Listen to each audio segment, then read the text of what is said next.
All right, kicking out the stream just so I can check out our. To make sure everybody can hear us. So I can check out our. You're still a little quiet, Sean. I know. I'm talking softly.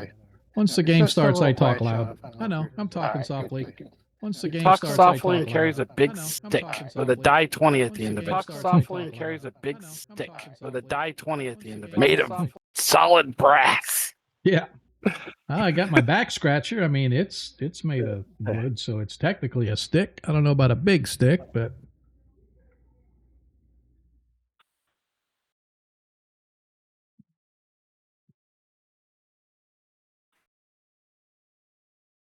Okay, yeah.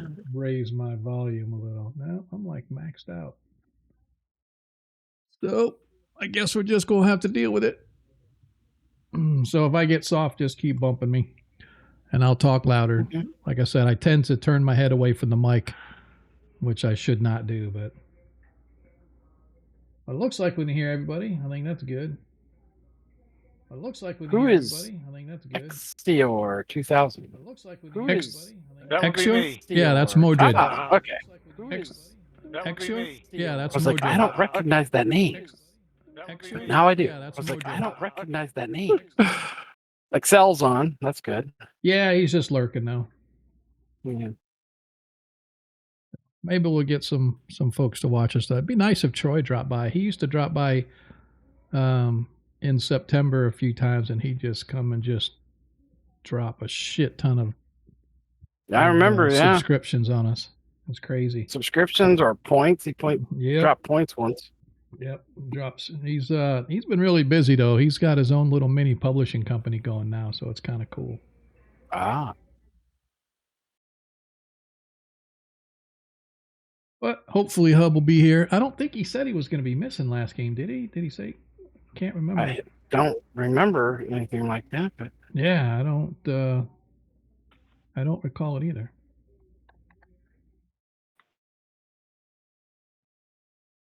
Man, everything's working tonight. I don't know, man. That means you know what that means. Halfway through the game, shit's gonna come to a grinding halt. Oh my God. I'll be looking down and I'm like, holy cow, look at all those drop packets that we've had. Yeah, nobody's seen shit for the past 20 minutes. Dropped an entire Trapper Keeper. Yep, exactly. Uh-oh. Oh, there he is. Look at there. We were just talking about you. Was your ears burning? Yes. Stage one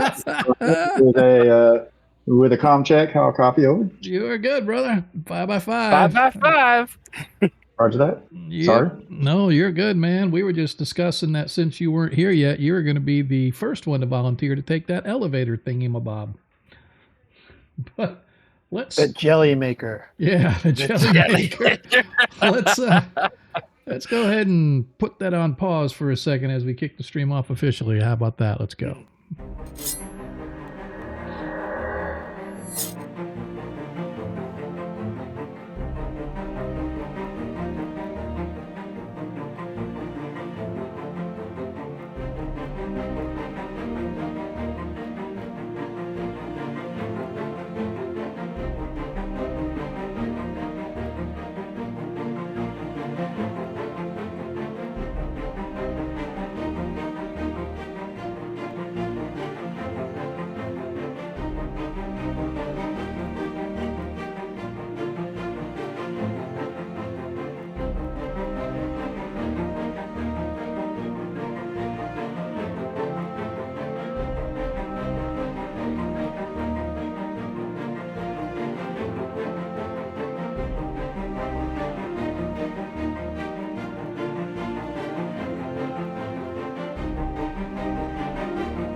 All right, all right. We made it. It's another Monday. Hello, everybody. Welcome to tonight's episode of Agora Quest, our brand new Age of Worms campaign. Appreciate you guys spending your Monday with us. I'm Sean, your host, bringing you together with the finest first edition gamers that this channel has to offer. Technically, the only first edition players this channel has to offer, but I'm not gonna take that as a negative. I still want to welcome everybody here.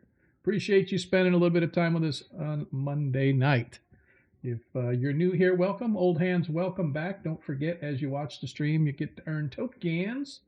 You can trade those tokens in for natural ones or natural 20s so that the players don't have to rely solely on electronically calculated dice.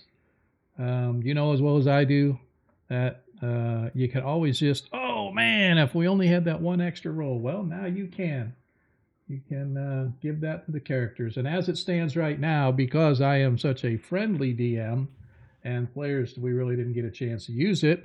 We do have 2 Nat 20s carrying over from last stream. So right now, Biamba and myself each have a Nat 20 available.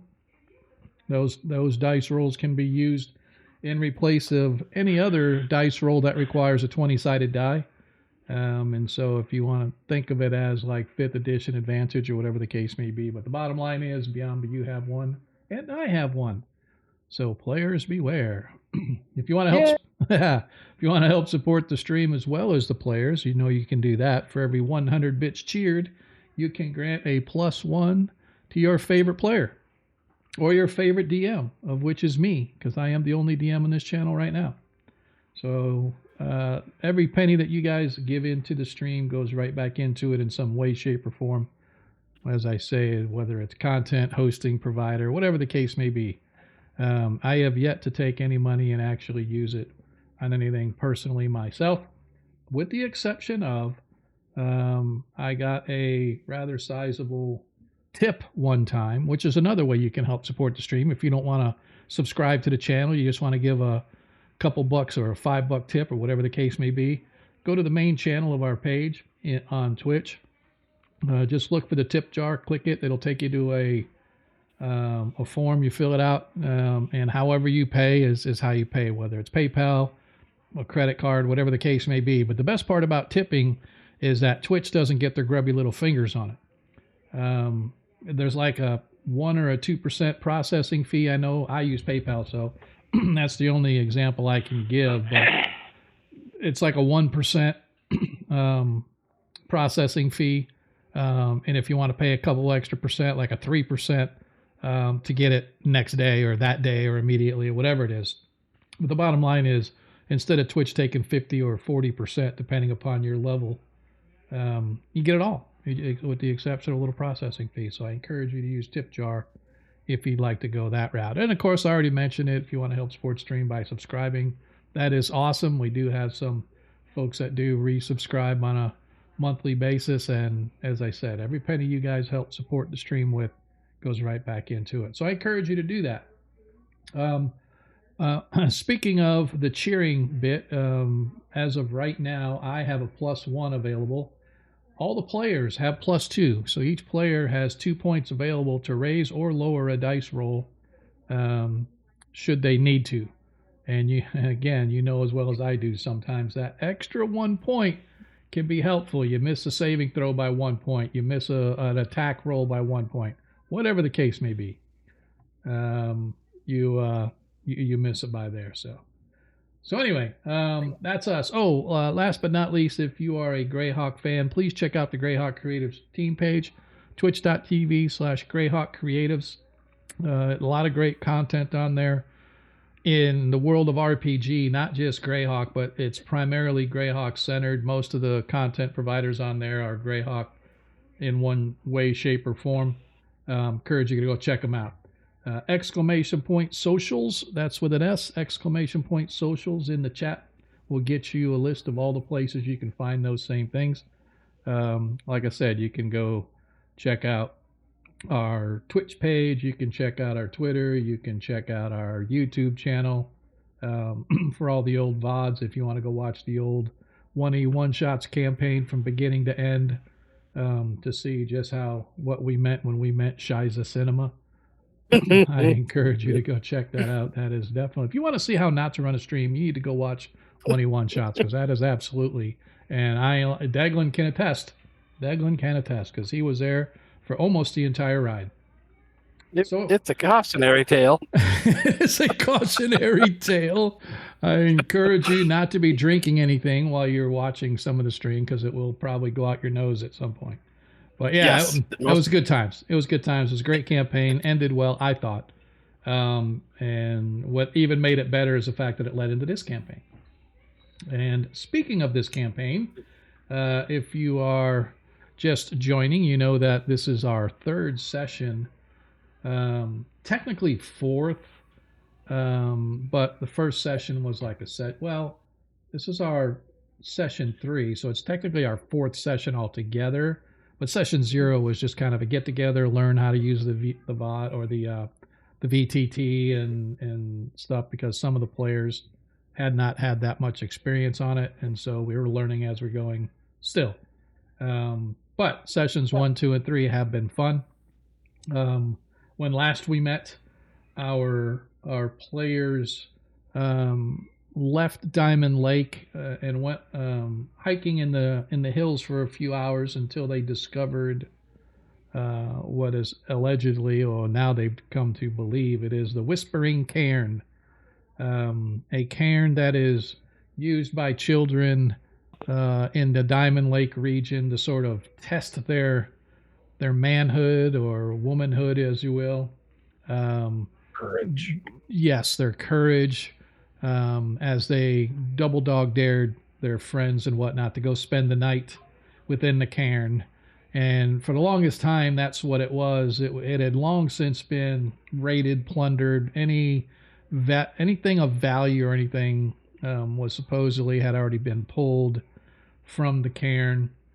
The players and their investigation haven't really found much thus far, although they have found a few interesting things toward the end of last session.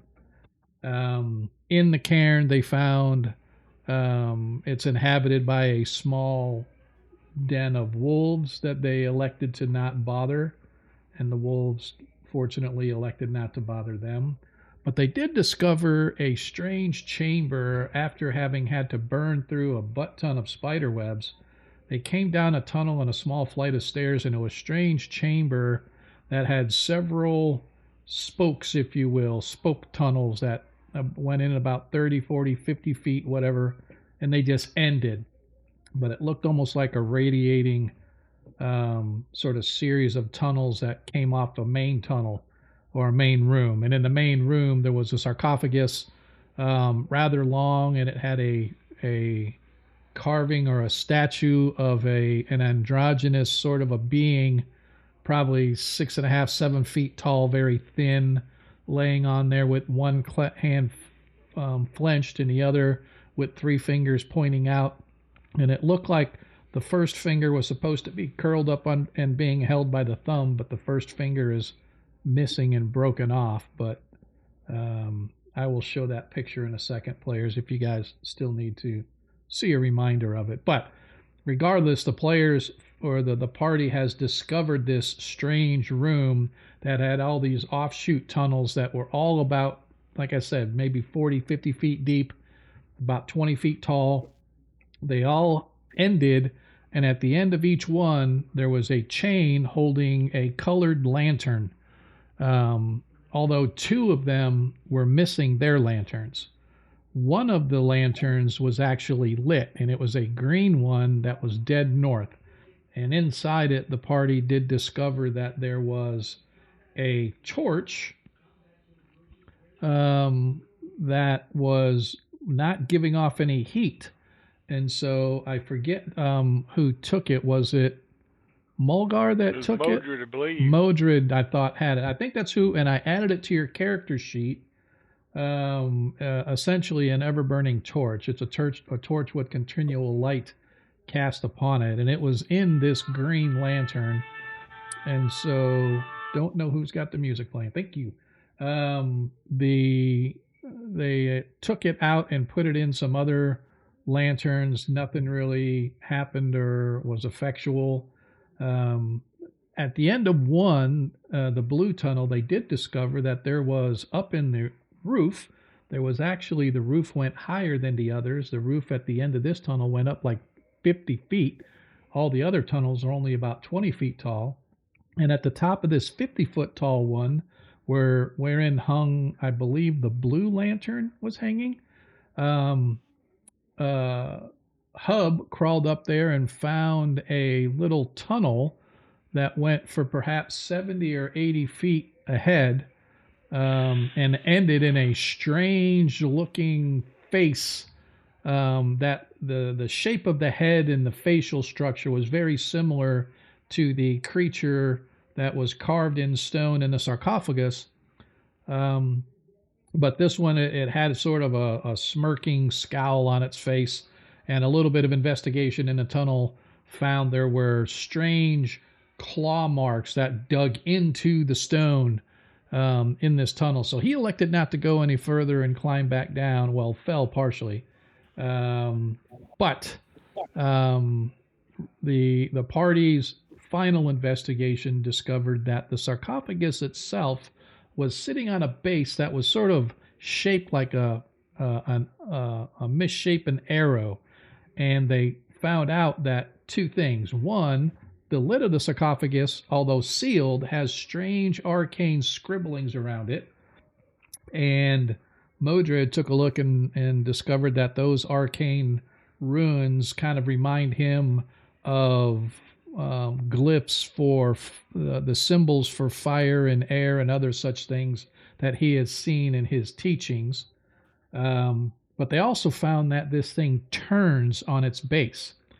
And so, putting a little oomph behind it, they managed to slowly rotate the sarcophagus until the arrow was pointing toward the yellow lantern.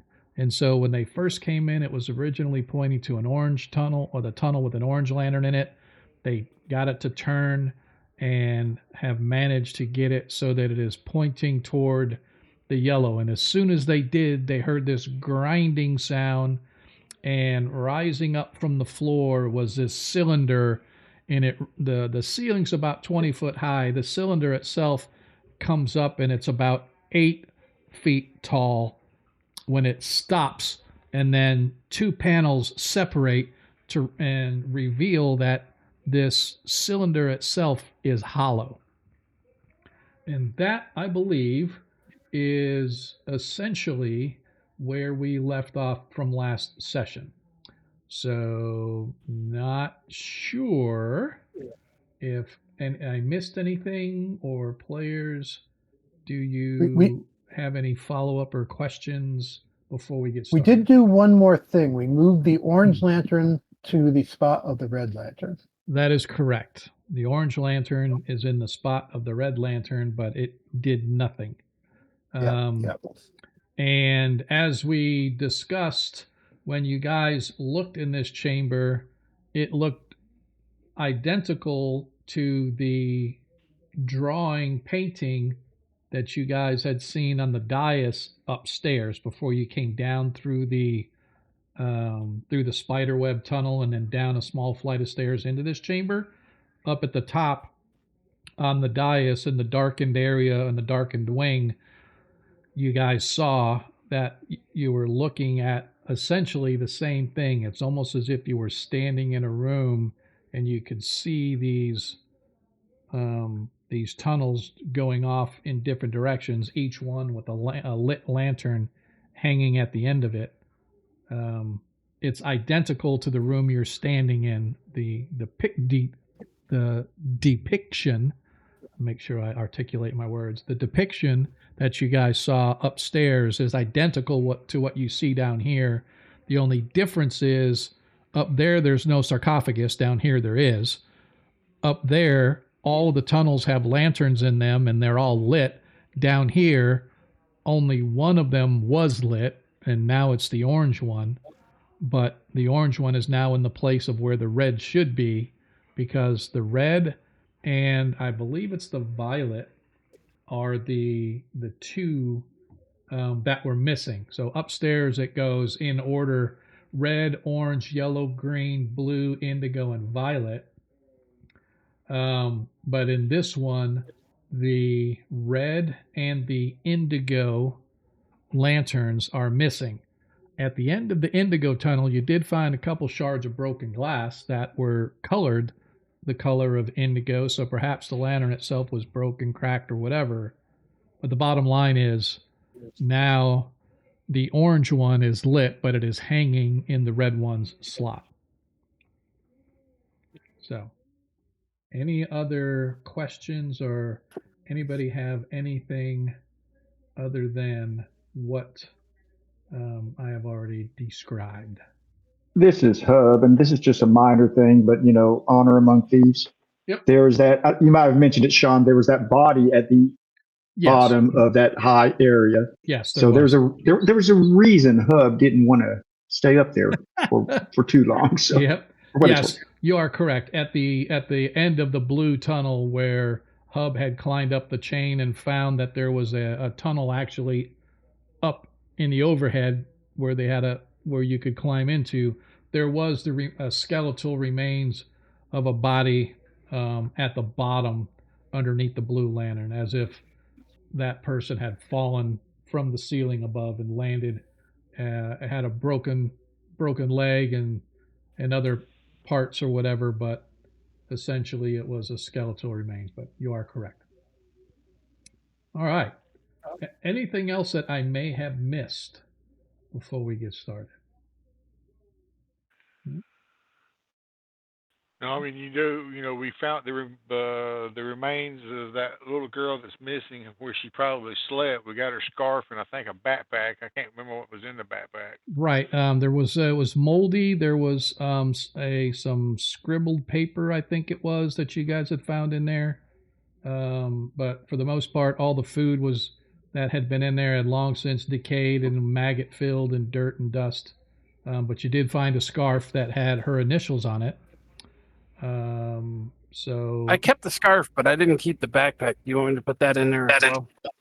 The backpack itself was dilapidated and corroded, so unless you want to carry around a dilapidated, corroded, not useful. That's what I was saying. I don't think so. So, yeah. All right. And the only other thing that I should mention is that you guys found was a rather large snake skin, where it had molted and given off its skin, and it was probably a good 15, 20 feet long, a rather sizable snake. So, all right. Anything else, players? Was the snake skin usable, or was it dilapidated? No, it was just the shedding of their skin that they do. Yeah, the outer molting or whatever. Yeah. Oh, okay. Hey, Yeah. can Modred make an intelligence check to see if he can remember what the shape of the head was on that skin? If it was a constrictor or maybe a viper? No, because there was really nothing in the head. It was so old that it was just like flakes of skin, but you could see that it was laying there for a long time. So it was pretty difficult to tell what kind. So. Okay. All right. So with that, we will jump into tonight's episode. And I just want to say, I didn't want to say it, but I'm being forced to. Maybe today's the day you losers can figure out how this dang lamp puzzle works. Oh, you didn't see the date I put on there. I put the date on of like May of next year. Yeah. Yep, that was We're fun. still in this room. Yeah. Yep, exactly. Everybody come back on episode 85 and they're still working on the lantern. So all right. So somebody had the idea of going to the room upstairs and cleaning up the floor. Maybe we should go for intelligence like that. Check that out. Totally up to you guys, whatever you want to do. As you stand now, although it shows it pointing to straight west, you guys are actually pointing up into this yellow tunnel up in the heading to the northwest. As you can see this, and I actually drew rings where on the floor, so there was sort of that you guys had investigated and found this etching mark along the floor. A Hub did found this etching along the floor, and you realize that something could raise up, and that's when you guys decided to try to turn the sarcophagus. And this shaft now has come up, and it's about 8 feet tall, and a pair of panels just sort of whoosh slide inward into the stone, revealing a hollowed chamber about 5 feet around. A normal size individual can fit in, a couple of small. Anybody that's like a large creature or something would have a difficult time hulking themselves in there, although it's about 5 feet around, so you could probably squish an orc or an ogre in there or something like that. But as it is, it looks like, as I said, it seems to be made for normal sized individuals. And so this shaft, this hollow pillar, now stands before you, beckoning you, if you dare.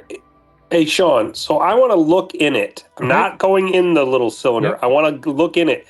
I want to look at the top. I want to look at the bottom and the sides. Is it anything squishy? Like, I'm assuming if this thing was going to squish you if you got in it, you would see some blood or something over it. Is there anything in it? It is empty. Some dust, some maybe a little bit of detritus here, some like stone or something that has flaked off the walls and on the floor or whatever.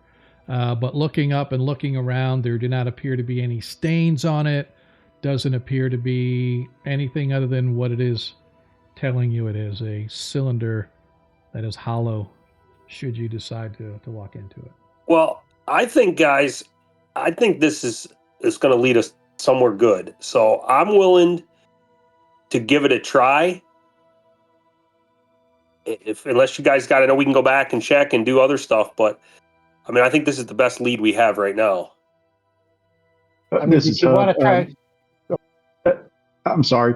I'm going to suggest, and I don't know if we make this standard operating procedure, but whenever we encounter something like this, I think Hub should just by default check for traps. You know, I don't think we've done that yet on this particular item, just to make sure you're like, yeah, let's go forward, and type situation going on. If the party agrees. Oh, that's a great idea. Yeah. Okay, if everybody agrees, Hub's going to check for finding. He's going to try to find traps. Okay.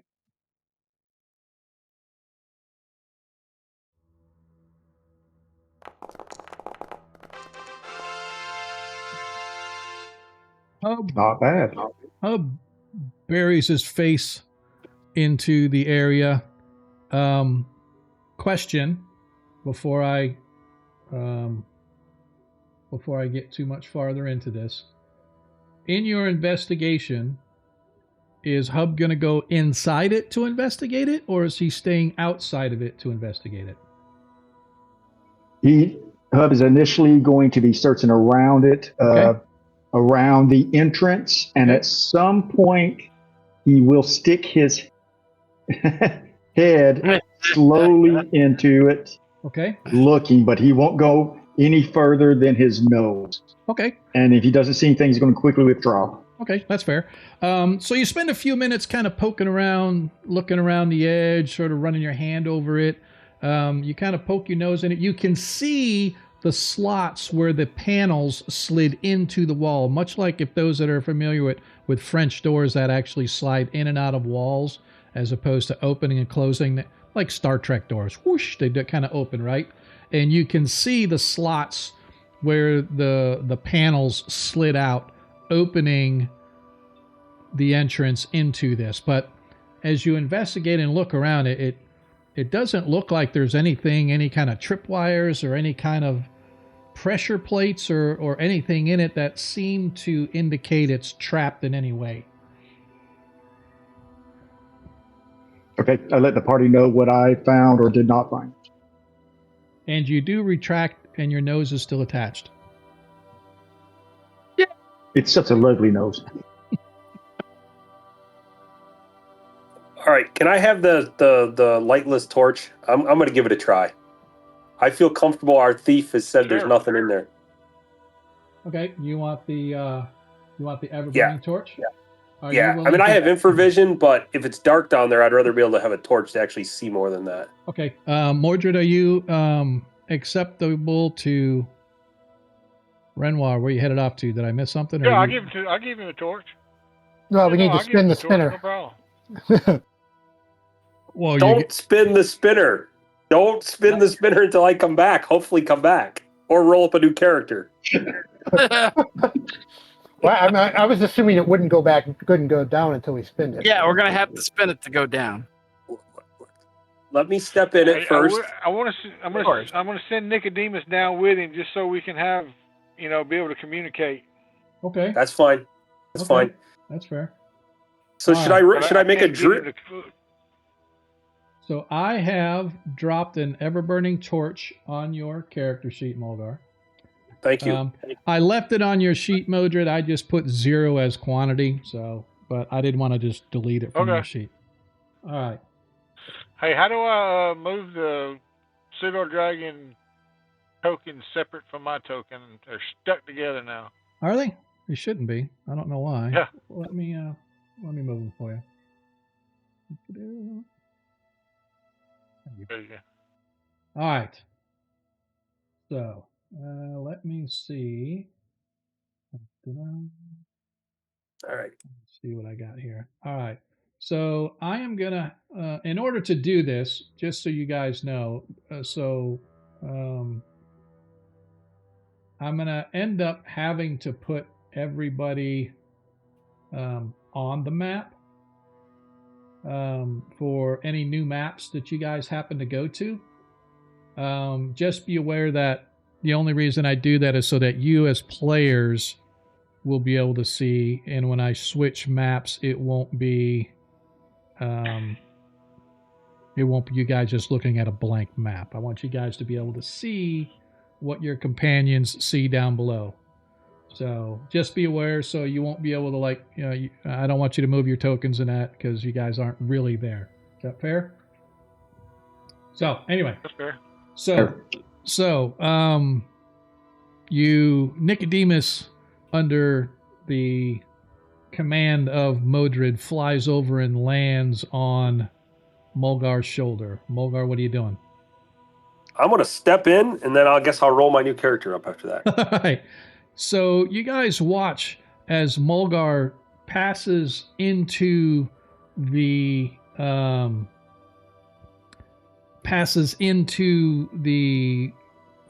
column, into the empty space. As he turns around, you watch as the shutters or the panels whoosh close with a slight click, and you hear a grinding sound as Modred collapses to the ground dead. As you watch as it goes down, and once it reaches the flush with the floor, the top of the cylinder is once again flush with the floor, you still hear the sounds of mechanical machinery going. Mulgar, you sort of just through intuition figure, man, this feels like I've dropped down about 7 or 8 feet, right? So that's probably about how tall this cylinder is, but the cylinder that you're in continues to go down. You hear the scraping and the grinding of stone as you continue to travel an unknown depth. Suddenly, it comes to a halt with a slight jerk. The panel slides open. Inside, you can see there's some sort of another chamber. I'll give the description, and then I'll kind of let everybody see what I'm talking about. The walls here are covered in bas-relief images similar to the slender figure upon the sarcophagus lid in the chamber above. Nearly a dozen androgynous hairless humanoids stand in poses of deference, almost as if they are paying homage to the viewer. Many extend their hands in adoration, their faces awash with adulation. Several of the statues lack hands, arms, heads, or anything else easily hacked off by long absent tomb robbers. About 15 feet ahead, you can see a dark passageway extends from an elaborately carved archway. However, only a little bit of the hallway can be seen because a huge stone block obscures most of the passage. And with that, this is what you see. You can see that this stone block is about 10 feet wide and 8 feet tall. There's about a 2-foot gap between the top of the stone and the top of the archway. There's a hallway leading in this direction. You just can't see anything because it's dark. And as I said, this stone block blocks your passage. All right. I'm going to look around. Is there anything in the chamber now that it came down to like I'm looking for a button, a lever, something to get me back up? Go ahead and give me a search check, please. Okay.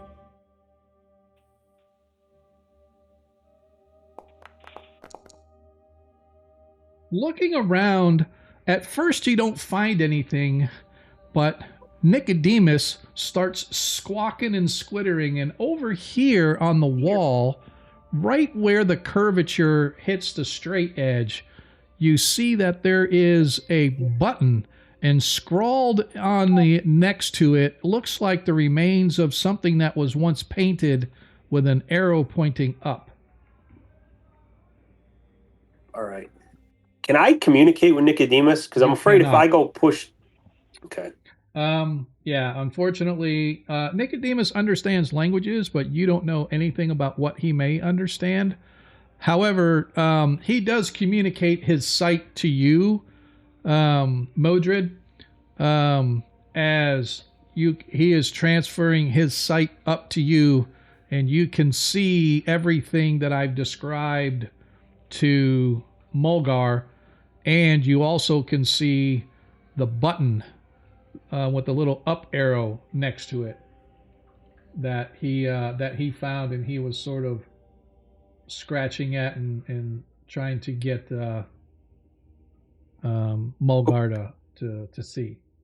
Okay, I'm going to stand in front of him, and I'm going to, because I guess I know that he can see with them. I'm going to, wave for them to come, and I'm going to push the button. I'm going to stay down here.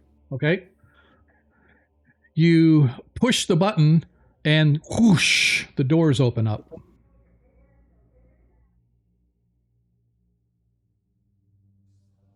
I'm going to wait a minute. Okay. Wait a minute. The doors close. You hear this sort of a grinding sound. Everybody up top hears this grinding sound a moment later. Because it had stopped for a little bit, and then a few moments later it begins again. Probably 2 or 3 minutes go by of this grinding sound when suddenly the cylinder begins to rise again. It goes all the way up. The doors slide open, and the hollow shaft is empty. No sign of Mulgar or Nicodemus. I have a question. He's dead. No, Mulgar motioned for us to come down, so I'm gonna get in because I don't want to be up here by myself when I be the last one. Okay. And Sean, I'm going to search the walls. I'm going to search the walls for a secret door while I'm waiting for everybody else to come down. All right. Go ahead. Renoir and Biamba, are you guys going to stay and turn it again, or are you guys going to join your companions? Go ahead. I think we should join them. I don't think we should split the party. That's kind of one of those tropes that's never goes well. I agree. I did have a question. Did the main table with the relief of the dead warrior there, it didn't move at all when that whole cylinder went up or down, right? That is correct. Okay. Yep. I misplayed that because what happens, you watch as Modred steps into the little area, the doors close, and you hear the grinding sound. Modred, much like Mulgar, you sense that you're dropping downward, but you find yourself dropping further and further than you thought that you should based on the height of the cylinder. A few moments later, it comes to a slightly jarring stop, and the doors slide open, and in there you can see Mulgar sort of feeling around the walls. As soon as you step out, the doors close, and you hear a grinding sound as the elevator, if you will, rises back up to the top. And as it does, Hub, you, Renoir, and Biamba see that Mulgar is no longer in the shaft either. Well, I guess I'll go next, Renoir. Renoir is? Can I squeeze in with him, being a small person? Yes, you can. Yes, you can. So kind of unexpected, like something out of the Three Stooges. I kind of go in there right beside him. Maybe we get a little bit dislodged or lodged in there, but we squeeze in there together. All right. You squeeze in, the elevator shaft or the doors close. The grinding commences once again, and you find yourselves, you get the sensation that you're moving in a downward direction. Several moments later, it comes to a slightly jarring halt. And when it does, the panels once again slide open, and you see inside Mulgar and Nicodemus and Modred all sort of looking around this strange chamber. As I said, there's several statues in bas relief around the room. Many of them have broken arms, hands, heads, looking like perhaps Tomb Raiders came in and snapped off things that they were trying to trade in for value or something in the past. A few minutes later, or a few moments later, Biamba, the cylinder rises once again, and you see it is empty. No blood on ground, right? From where you can see, you can't see anything. Oh, well, move over to it. I can't see it. As you look inside, you see that it is an empty stone, small room, if you will, a little hollow cylinder, much like a hollow tree back from where you were from, but this one is made of stone. But no blood or gooey bits on the bottom? No blood or no gooey bits. Look at the top, too, to make sure it's not stuck up there. Nope, nothing up there either. All right, I guess I'll get in. All right, as soon as you get in, whoosh, the doors close and click. Then a moment later, all of you are now reunited down at the bottom in this small chamber. As Biamba steps out, the doors close again, and the cylinder rises up and disappears into the ceiling. The bottom of it sort of stops where the ceiling is, right, making it flush and smooth, but you know that there is a continual motion as it rises back up to the ceiling or to the room above. And then soon all is quiet. Hey, Sean, I want to check out this slab. So does the slab look like it fell from the ceiling? It was pushed in the way? I'm confused. As you look up, you can see there's a niche in the ceiling that's about the exact same size as this stone block. So it looks like this stone block dropped, either smashing whatever was under it, or perhaps in an attempt, it was made to block entry or exit into the hallway beyond. Not really sure. Can you boost me up? I want to jump on top of the slab, and I want to see if I can look out. Okay. So I make a stirrup with my hands and let him climb up that way. Yeah. Okay. Mulgar is going to hop up there? Yep. And the elevator went back up, is that correct? That is correct. I'm going to try hitting the switch to see if it comes back down. You push the button, and you hear a grinding sound, and suddenly the cylinder drops back down from above, comes down at a rest, the doors panels open, and you can see that the cylinder is now down here. All right, I feel a little better about that. Okay. Where in the room is the cylinder? In this circular area? Right on the alcove area. That's what I thought. Okay. Technically, if you want to be exact, off to the right is actually the north, but I just say off to the right to make it easier. So you climb up on top of this Mulgar, and peeking down, you can see a hallway leading off into darkness. It's about a 1.5 foot gap between the top of the stone and the archway. So very difficult for big people, even a medium-sized person, although you could probably squeeze over the top of the stone into the hallway. It does make it a little bit tight. Obviously, Nicodemus and or Hub could squeeze in there fairly easily. But anybody really of a human size, it would be difficult you'd have to basically take off all your gear, right, in order to sort of shimmy through the what little gap there is between again, it's an archway leading into there, so it's sort of a curved space. So is this slab movable at all? It looks like it's just sitting on the floor, so yeah, you could probably like push it, pull it, topple it, whatever. Let's try that. Try to open up that gap so we can come around the side. Can we have Hub look first? Something doesn't seem right about this. Okay.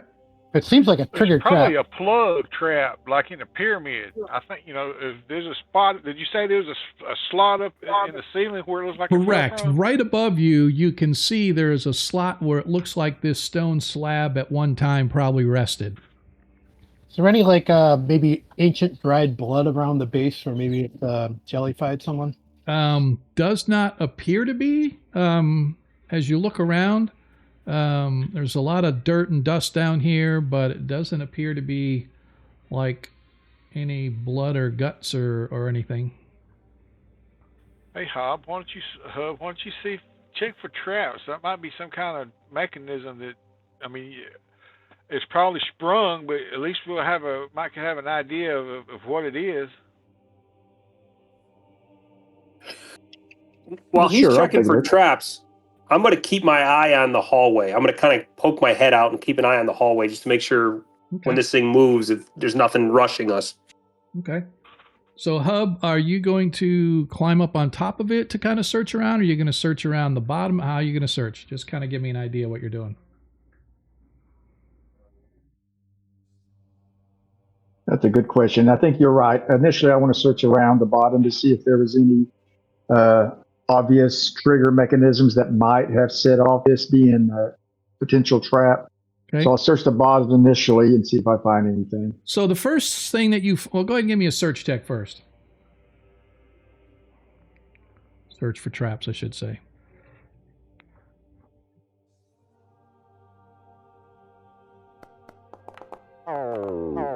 So you don't find that there were any triggering mechanisms or anything. However, you do find that the stone around the base of the rock itself, not only the stone of the rock, but the stone of the floor is cracked and appears like it's slightly shattered.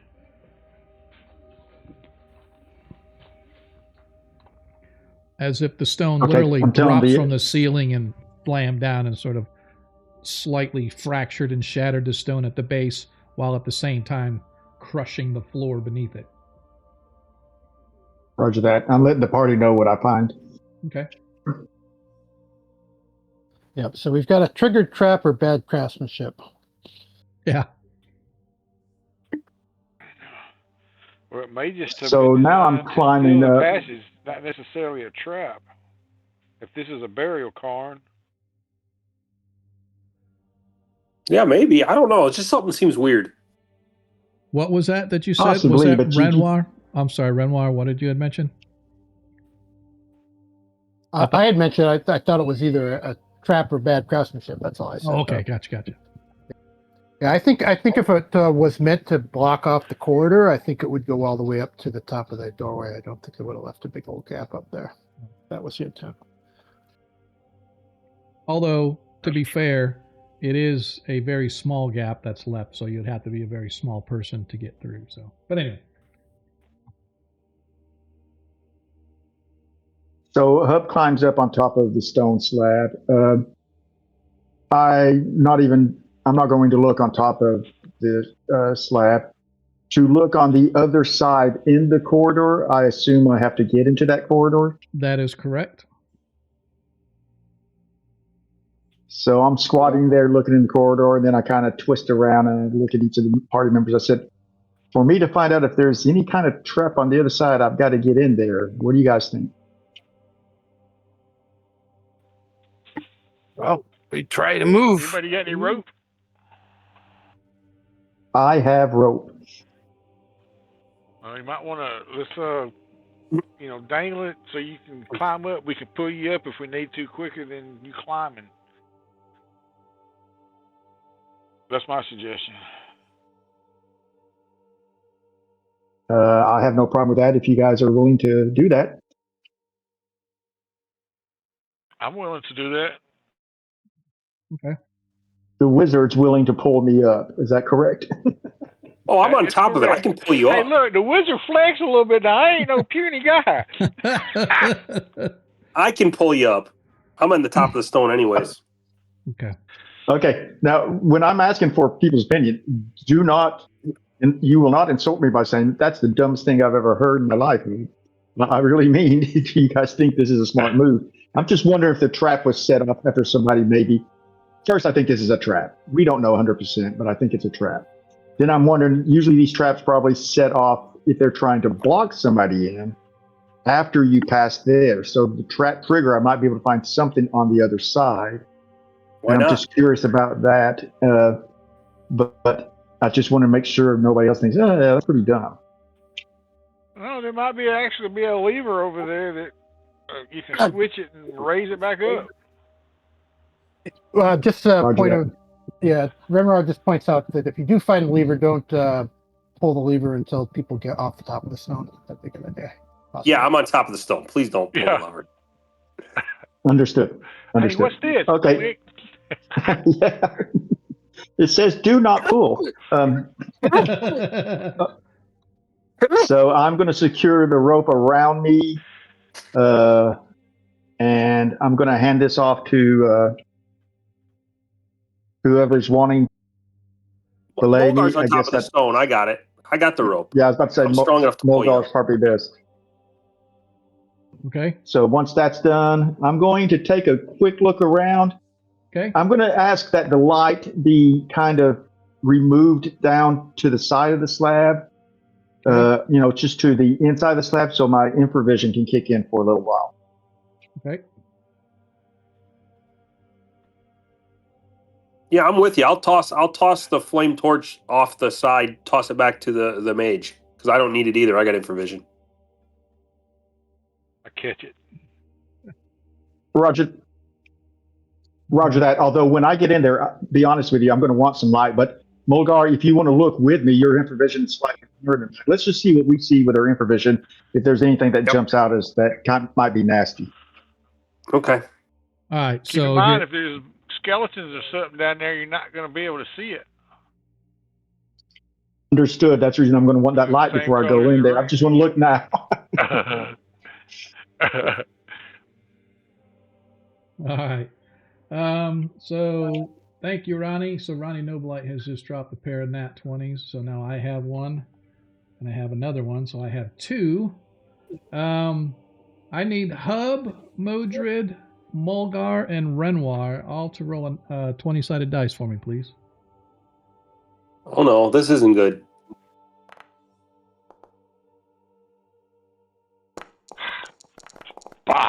What's the worst that could happen? Yeah. Oh, I'll be rolling up a new character. All right. Modred, Renoir with the 18. Renoir, you now have a nat 20 available to you, sir. Since you won the Thank you, dice. sir.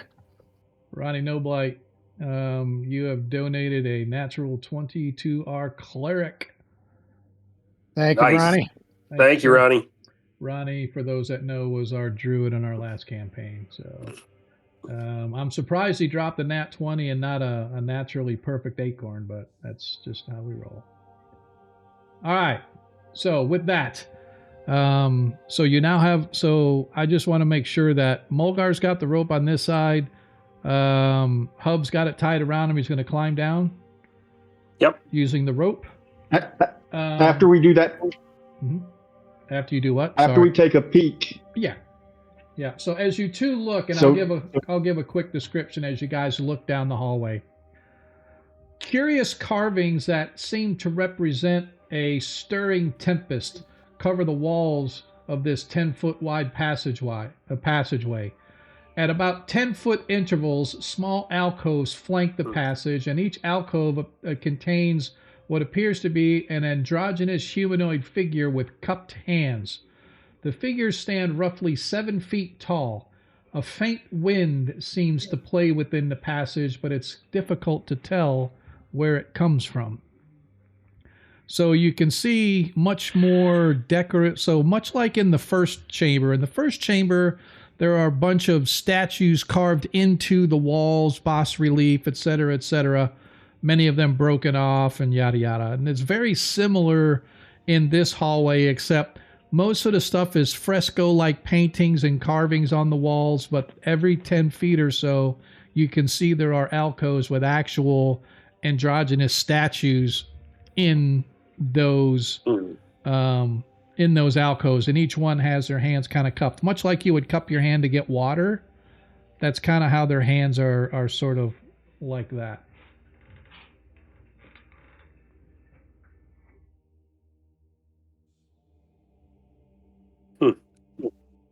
Well, once So you I check look for up at traps, we'll get you Mulgar. back up. Okay, will do. I do pass on that information, especially to Modred, about the symbols. It still looks like air stuff. Could be water stuff with his cupped hands. And then if we could get the torch up, I don't want the torch. I just want it up top so it can provide some light. I'll pass it back up. Okay. All right. I take it. All right. I'm going down. All right.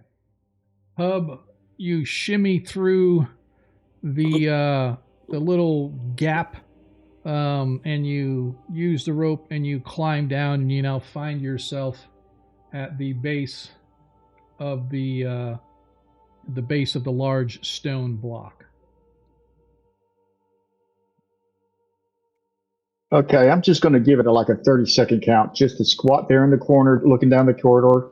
Okay. Make sure nothing freaky comes at me. Okay. After 30 seconds, I'm going to start looking for traps around this side of the stone slab. Okay. Go ahead and give me a search check. We are find and remove traps. Thank you.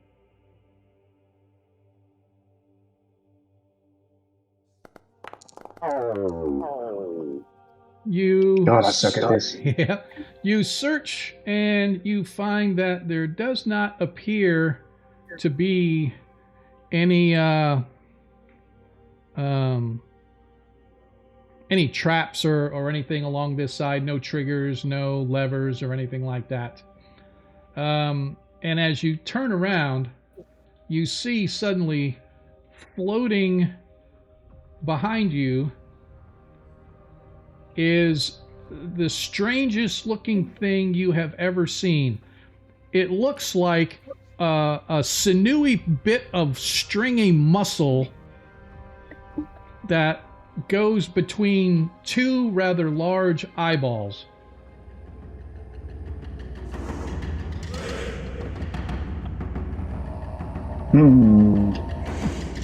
And it begins floating towards you.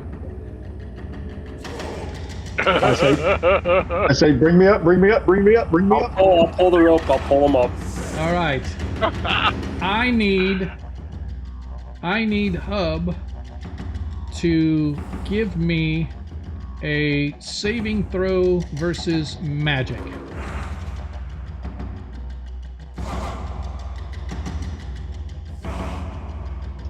And walk me through this, Sean. Saving throws are under character or under combat? Yep, or... so if you go to your character, on the very first tab is the character main. Got it. Versus magic, correct? That is correct.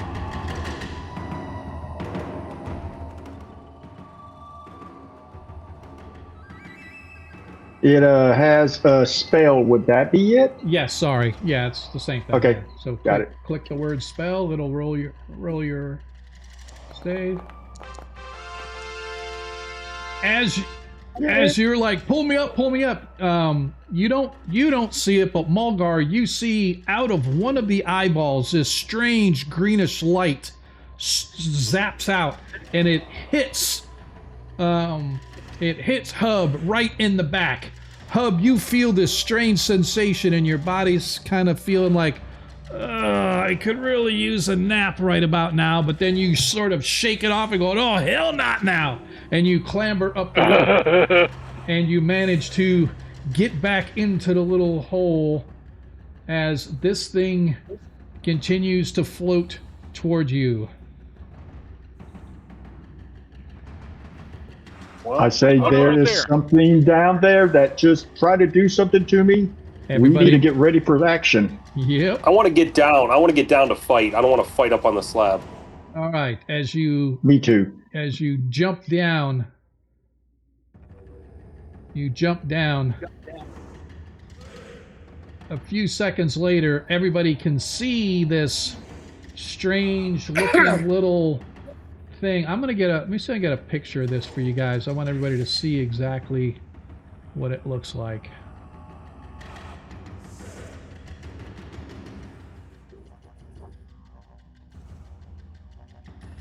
It looks like that. If you can see on it's lovely. It's this. That's it's disgusting. Like it literally looks like a big long sinewy, about 3 feet long piece of sinewy muscle attaching 2 eyeballs.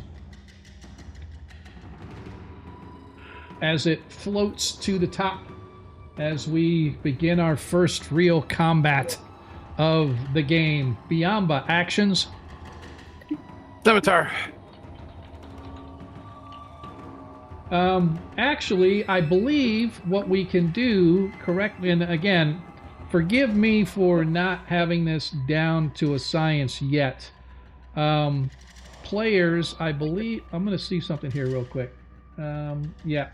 So here's what you need to do, players. We're going to roll for initiative, but I'm going to kind of walk you through how to do it. I'm going to bring the music down a little for me. I don't know if anybody else can hear it, but it's pretty loud for me. Yeah, it's a little loud. Yeah, you have to, I can't do the volume for you. You have to probably do the volume on your own. But anyway, so what you do is you open your character sheet, you can go to combat, and you should be able to see you have weapons, you have actions, you have skills, etc. So I am going to, I think I have to do begin encounter first. Yeah. All right. So I have done what is begin encounter.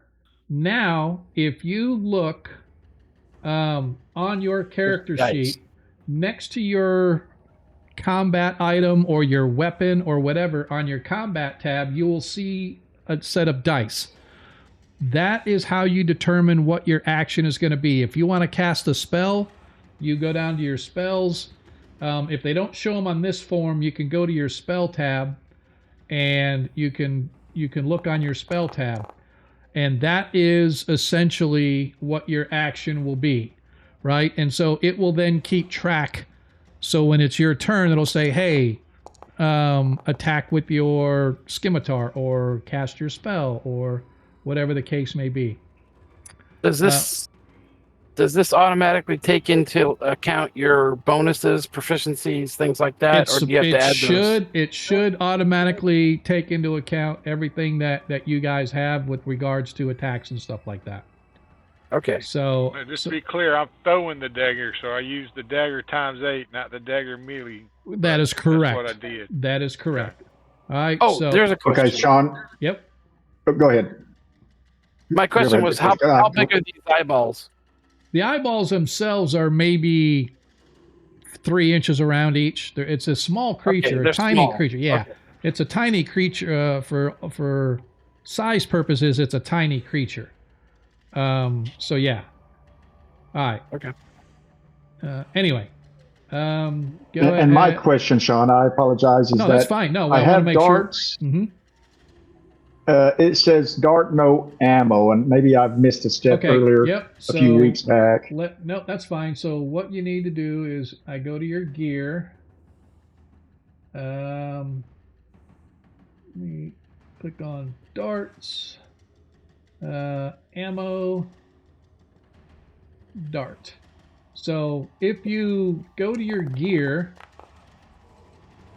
and you click on dart, and on the very first tab you can see about halfway down it's got the range and everything. It has a little checkbox for ammo.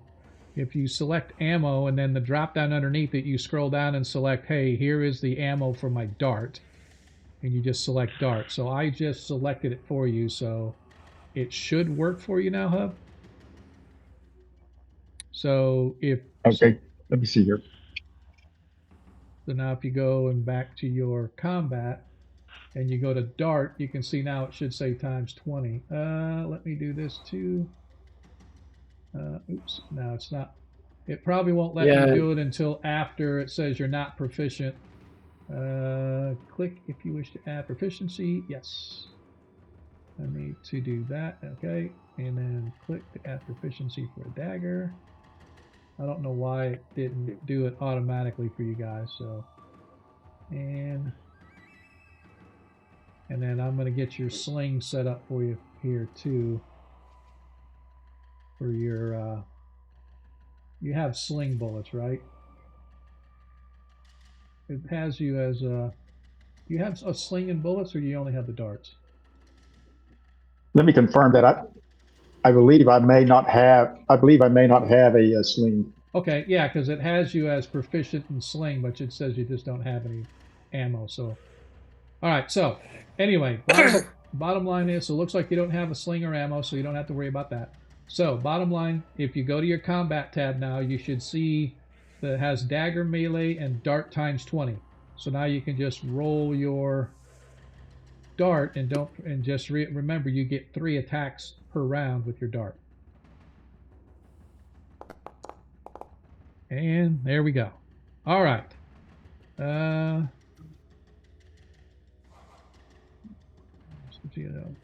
Why did it? Yeah, see, he got a dexterity, and mine didn't come in. Yeah, it really depends on what it is, right? So, what are you using for your attack?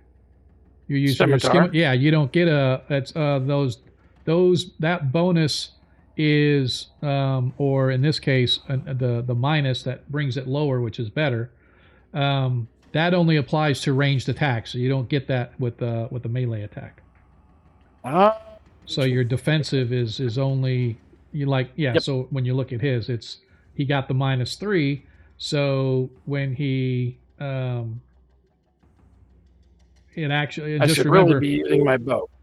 Yeah, so lower is better for initiative, by the way, just so everybody remembers, right? Says it's first round or first segment, second segment, yada yada. All right, so everybody has rolled.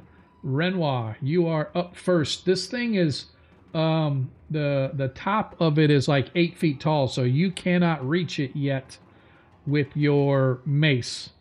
So I'm not sure what you want to do right now. Well, that's kind of stomps on my plans too. Yeah, I mean, you did as a general action. It doesn't say here that you actually did anything like with a mace or anything like that. Pull out your holy symbol. Try to turn it. Maybe it's undead. I could certainly try it. Why not? Why not? I'll try turning it. I don't think so, but I'll hit the turn on button dead here.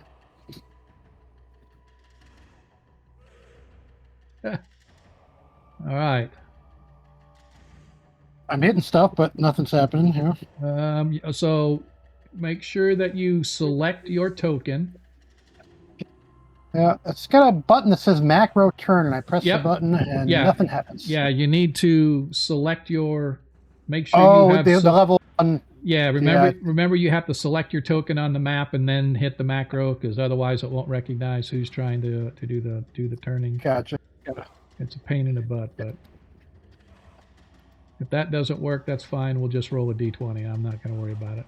I'll figure it out. I'm trying to select him, and then I select the monster, right? No, you just select your token and click macro turn. You don't have to worry about in this edition with regards to anything. You just have to select. I got something happening. Yep. We'll see. So if turned, 4 undead are turned. So the result turns to a type 1 skeleton. So, yep. As you hold your holy symbol up, what do you say? Tritherian, get rid of these foul beasts and keep it away. As you do that, the thing floats right towards you as if no effect. Wah, wah, wah. Yep. Modred. As you. Modred will throw his dagger, so I click my character, right? Yep. So you select the creature that you're targeting. Hit the Shift T button to select it. That means target it. Shift T. The letter T. If that doesn't work, you can double right click on the creature that you're targeting. There you go. You're targeted. Oh, you had it. You had it targeted. Now you untargeted it. There you go. You're targeted. Now you're going to open your sheet and go to your combat, and then select. Just click on dagger parentheses ×8. Hold on, something happened. Okay. Click on dagger ×8. Yep. And it should have a little thing that says attack or something like that. There you go. As your dagger goes flying past, missing it, unfortunately. Yeah, I figured as much. Yep. This thing has an armor class of 4, by the way, for anybody that's... Because it's so tiny, it's hard to hit. Mulgar, you are up as you try to attack with your longsword. He moved forward. Yeah, can I try to hit him with the longsword? I am going to say at a -2, so you take a -2 to your attack because it's still 8 feet up there, and you'd have to jump and swing at the same time. All right, so my game board just went gray. Terrific. Just hit Control F5 or refresh the board or whatever. Nice! Critical hit! Critical hit. It is a small creature, so just go ahead and roll damage and then pick the ×2, and that is it. All right, damage style ×2, okay. And I got a good strength, so this is going to do some damage. Unless I roll crappy like that. 10 hit points of damage as you jump, as the creature just floats over, and you jump up, slicing through it. And take that, you foul beast. As you manage to slay the creature, bringing this encounter quick to an end. As you see, there are 2 now little stringy eyeballs splatted on top of the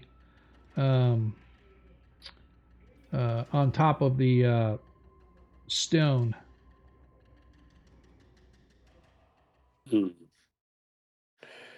All right, what's our plan here, everyone? Because we got to get past this stone. I don't think we can move it, but we can try.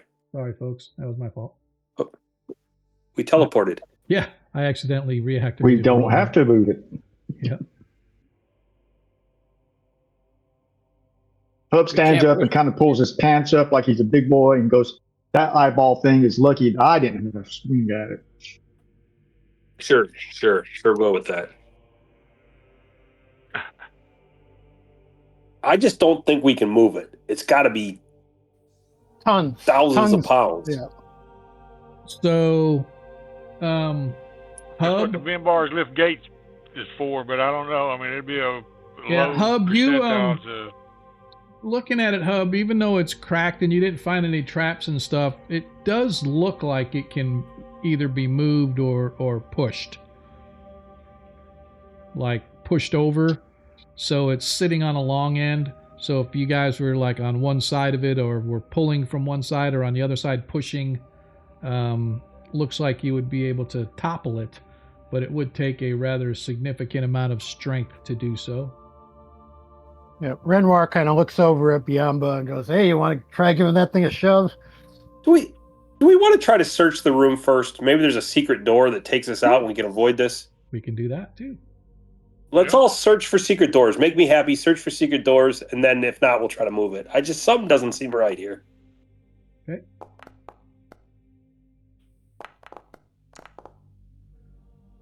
And nobody finds anything.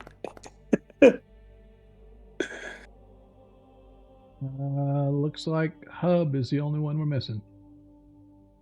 Remind me, is that a skill or do we just roll for that? Just roll a d6. Yeah, you just roll a d6. Okay. Search. I was looking for the skill. Apologies. Yep, no, fine. That's fine. I think there is a skill for thieves and stuff because, or not thieves, but elves and stuff because they get a d6 or whatever, or a d2, or a 2 on a d6. Yeah, I think mine is a 2 on a d6. And elf doesn't even if the elf walks within 5 feet of it, the DM gets to roll in secret. And if he rolls a 1, the elf notices it without even having to. I'm sorry, I mean that's concealed doors, not secret. If they just doors too, concealed doors is 1 to 3. As far as I've always known, is if they just get within on a concealed door. I don't ever remember seeing it on a secret door. You might be right. There's a lot of things that I forgot about 1E because I played mostly 2E, but there could be stuff that I forgot. But regardless, as you guys search around, you do not find any other exits, passages, secret or otherwise. All right. Well, let's move it then. I got nothing else.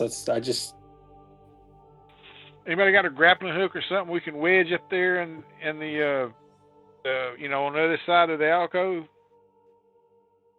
And then take the rope, or we all give it a good heave-ho. I bet nobody's got a grappling hook. Though. No, sir, do not. Sorry. I do not. I mean, we think it's.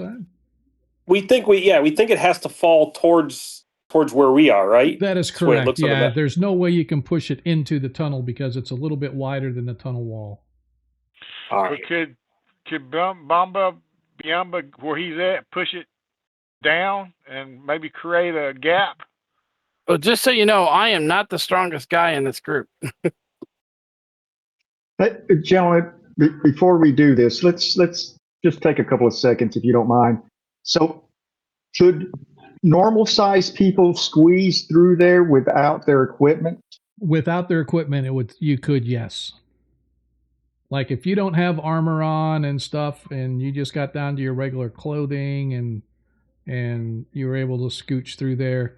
I'm going to say even Mulgar, because he is not your average size elf. He's a little bigger than most elves. It's the same thing. The only one that could make it through there as is probably Modred, because he doesn't have armor, and Hub, because obviously Hub's a halfling. Otherwise, so I would have to take off my leather armor? Yes. Yep. I'm just wearing leather. Okay. Yep. Your leather. I only bring this up because obviously. I'm sorry, Sean. Go ahead. I'd say just your leather, your backpack, stuff like that. You'd have to kind of take it off, squeeze through there, push it through. You know what though? I'm going to say Mulgar, no. Leather armor, no. I'm going to allow where you can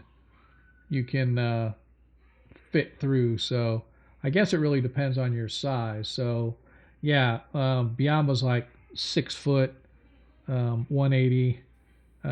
You're only like 130. So yeah, I'd say you would be able to squeeze through as well. But you could not have your bow and arrow or anything, or anything slung over you, or your backpacks. That would all have to be pushed through one at a time.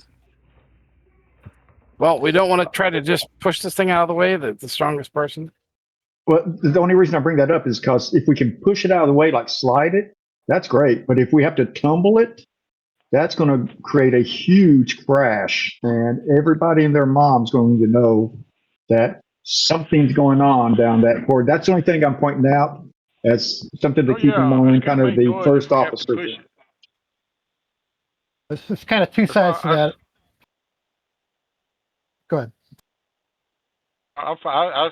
you know, that's all I was gonna say is, you know, we have to be prepared for if somebody hears it, if there's something down there that can hear. Yeah. Because Well, the other, we just had combat and other things, so I think if somebody's going to hear it, they already heard it. yeah, the other side of Right. that is if we take off all our stuff, go in there, put it back on, and then are walking down there and we have to get out of there quick. Boy, some of us are in trouble. That's all I'm saying. Understood. I agree 100%. I'm just bring that up kind of as like that first officer. These are your options to keep in mind type stuff. Yeah, I think we should try to push it down south to see if we can do that first before we try to climb in and then push it down. We can try, but we're not going to be able to get many people on it. To try to push it south, I see what you're saying, but you're only going to get one or two of us in there. You're not going to get any more than that on there. You're not going to get much. Where the other side, we could get probably 4 of us on it. Right. I mean, it's whatever y'all want to do. You know, fine with me. I got a 4% chance, so there's that. Okay, so what are we doing? Let me try. I'm going to jump up on top. I'm going to take my bow and my backpack off. Okay. And I'm going to come down on the other side. Okay. I'm going to tell everybody to move out of the way. Hey, Mulgar, do you want me over there to guard your back? I move out of the way. I'm not responsible for any injuries. No lawsuits. All right. And I'm going to try to shove. And what am I rolling here? It is a bend bars. Bend bars for by yourself. Yes. Okay. You lean into it, and you feel it just begin to rock slightly, and then you just can't do it. All right. I think if I had some help, we could get this done because I have a 30% chance. Who's the strongest? My strength is 13. I got a 15. Yes, that's it. Are we even considering the happening? I don't know. We're asking who's the strongest. So if I got a 15, I don't know if that's the strongest or not. But you are the strongest I next to Mulgar. You are the second strongest. Okay. So I'll try. As he's pushing, I'll try to push as well. So he's pushing to the east. You'll end up pushing to the south. You can't grab it. Is there any finger holds or there anything is like that? nothing. It is solid against the wall. The only way that you would How be about able to, those of? Go ahead. I'm sorry, Sean. Go ahead. No, I was just going to say, Biamba, if you want to push to help Mulgar, you're going to have to take off your armor, shimmy through the gap, and then push from that side. Okay, that's what I do. Start pushing all my gear through the hole. Okay. Yep. I'll take his gear. And by the way, I did grab my backpack and my bow just to let it be known I didn't leave it up there.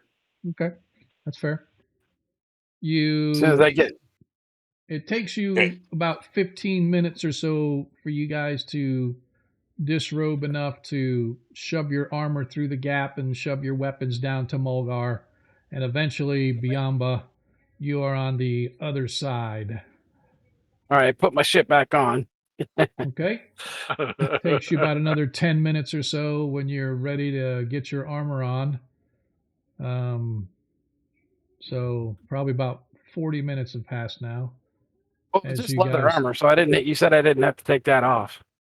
No, you had to. I'm sorry. I thought you, for some reason, I thought you had. Thought you had like splint mail or something like that. No, he's a barbarian. Leather's the best for him because then he gets the extra bonuses. Right. Yep, my apologies. All right, so about 20 minutes or so, you manage to clamber down there and re-gear yourself as you and Mulgar now stand ready to try to topple this massive piece of rock. Stand back. Go ahead and you get a bonus of 20 while shoving against this rock. So your bend bars lift gates is now 50%. So we both roll, or just No, he does roll? just one person needs to roll. Whoever wants to. You want to roll? You want to roll it? I didn't have much luck last time. Why don't you roll for us? We'll get it.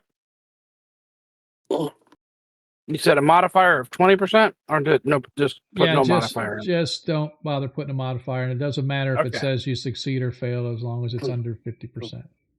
All right. No, I'm gonna. Oh, hey, you got that +2, right? You do have a +2, and I will allow you each to do a +1 each since you roll together. If you each want to take 1 point off to make it successful. I'll gladly take it. I want to have this over with. Yeah, it's annoying. All right. All right. Spend the whole session on this. See how that works? Exactly. See how that works, folks? As you, and the rock tips over, slamming onto the floor, sending up dust. And right in front of you, you can see that there is the remains of a pulverized skeleton sitting down in a little indentation where this massive stone hit. And as the stone collapses, you watch where the stone had been slammed onto right at the base where it's sitting right now. You can see that the floor had been pushed down maybe about a half an inch, Mulgar. And as you watch suddenly as the floor begins to expand slightly, raise back up, and you hear a definitive click as whatever this pressure plate was that it landed on, squishing whoever was standing on it, clicks back into place. Modred, Renoir, and Hub, you suddenly hear this. Oh, crap. As suddenly this greenish vaporous gas comes flooding out of all of the little statuette areas inside that room. I need the three of you to give me a saving throw versus poison, please. Run! Run away! So our instincts were right. It was trapped. We just couldn't figure it out. Wait a minute. Where's the gas coming from? The hall or for the room we're in? No, in the room you're in. All of the little statues and statuettes, even the one with the broken heads, they have these little tiny holes that apparently are funnels for gas as the entire room floods with gas. So I need Hub, Modred, and Renoir to give me saving throws versus poison. Is there a special button for that, or just do a deep takes in a deep breath as he makes his roll. Yeah, as you open up your character sheet. 14. Yeah, open up your character sheet. On the very first page, you'll see your saves off to the right. Just click the word next to poison. Right. All right. Failed it. All right, so Modred failed by 3. Renoir, you failed by 1. You do have 2 points available, so if you would like to use one of your points to save. Yeah, that would be a good time to do that. All right, so as you save. So as you all... Oops. How did that happen? Sorry. My computer's wigging out of me. Everybody suffers 2 hit points of damage from the poison as the acidity just sort of burns into your lungs, causing damage. But if you made your saving throw, you only take half damage.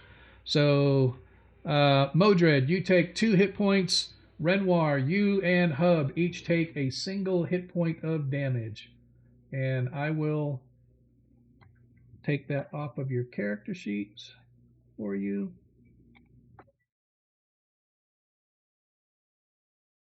Brenda. All right. Sorry, really my wife for everything. Yep. So that brings you down to 8, Modred, because you do get the bonus of having Nicodemus with you. All right. That sucks. Watch out for statues. And you can see that the room itself is sort of filling with this gas, and it's beginning to slowly work its way toward you guys. No, run away. Run away. Yep, time to move. All right, so I want to give a description again really quick before you guys get too much further down the hall. Just for as a reminder, if I can ever get to it. Curious carvings that seem to represent a stirring tempest cover the walls of this 10-foot wide passageway. At 10-foot intervals, small alcoves flank the passage, and each alcove contains an androgynous humanoid figure with cupped hands. The figures stand roughly 7 feet tall. A faint wind seems to play within the passage, but it's difficult to tell where it's coming from.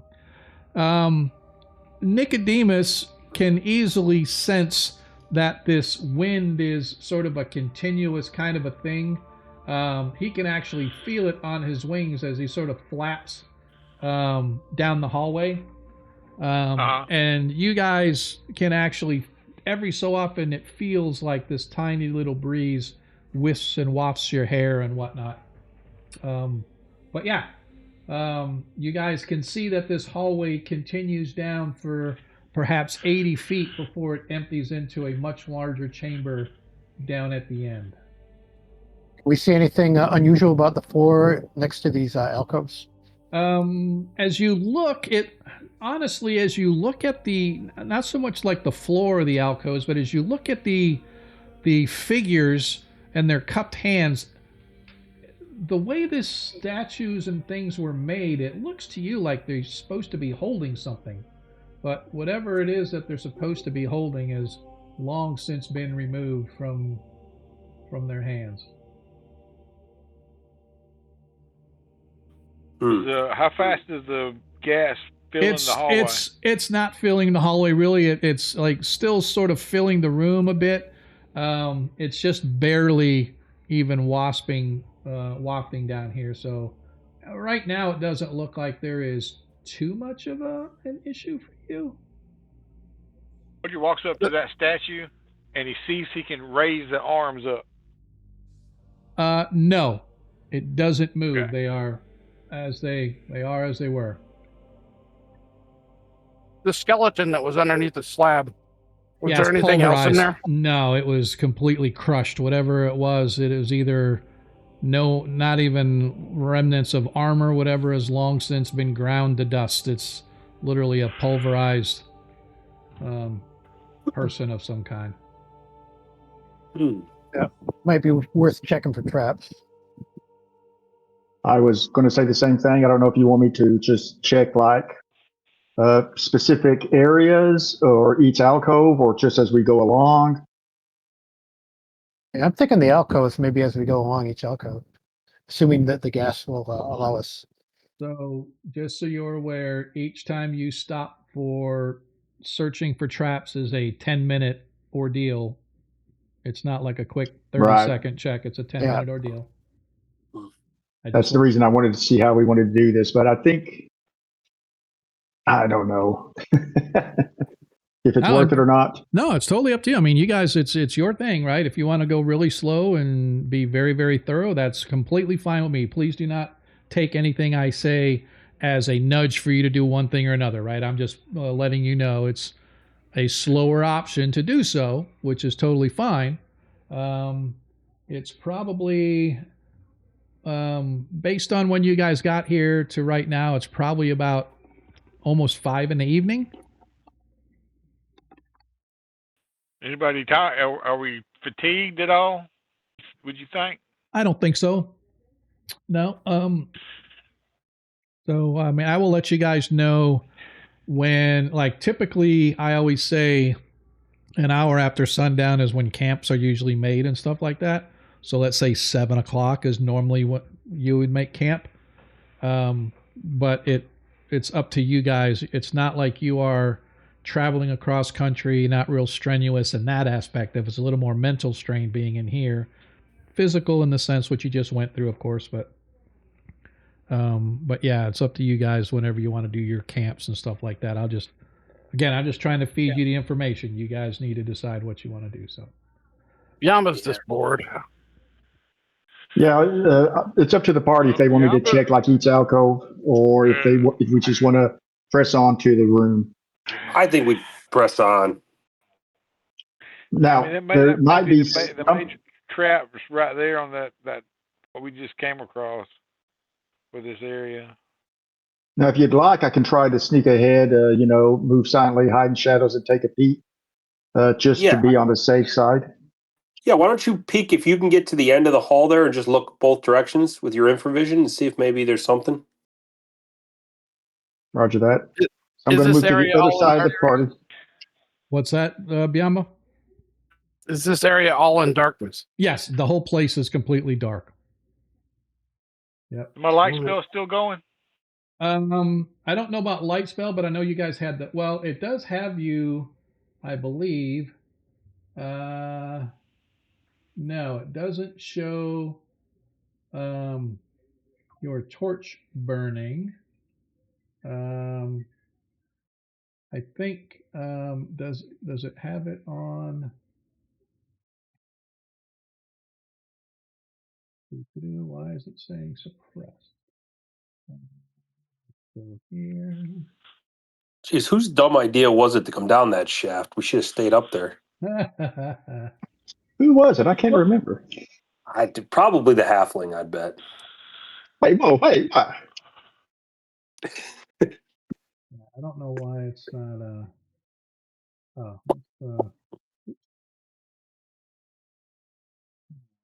ahead and do you. Yeah, it's.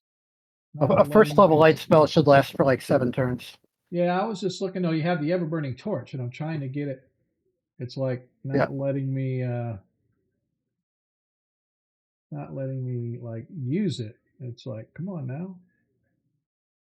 Why is it? I'm trying to use the ever burning torch on unless you're giving it back to Modred, Mulgar. But I'm trying to. Yeah, he can have it back. He can have it back. I don't need it. I just want it when we're up there. Yeah, he can hold it. So I'm going to take that from you, and I'm just trying to see why this is not working. So I'm going to go back down here. As he's got one. While Sean is trying to figure that out, here's a recommendation if we can. If that light doesn't fill the entire corridor all the ways up to the next room, I'd like for it to stay in place so I can kind of sneak up there in the dark. If it is kind of limited where Mulgar can follow up to the edge of the light, then he can kick in his infravision and keep an eye on me. And that way I've kind of got a little back cover, if that makes sense. All right, so I figured it out. So if you go to your gear and you go down to the item, and this is you specifically, Modred, since you have the ever-burning torch. It's at the very bottom of your sheet. If you look, I'm going to open up your sheet on the stream so people can see. So if you go to your gear and you go all the way to the bottom and you see the ever-burning torch, over to the right you can see a little icon. If you right-click on that icon, you can actually, actually not right-click. If you left-click on the icon, you can say not carried, carried, or equipped. If you put it to carried, the light goes out. If you put it to equipped, now you're shedding torchlight everywhere.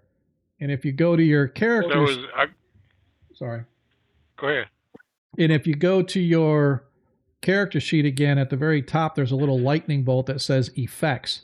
If you click on effects, you can see that torchlight, ever-burning torch. It is on under your passive effects, and essentially that just means that you have a light going, the torch is going. It gives a dim glow of, I think it's a 20-foot radius. We can look and see.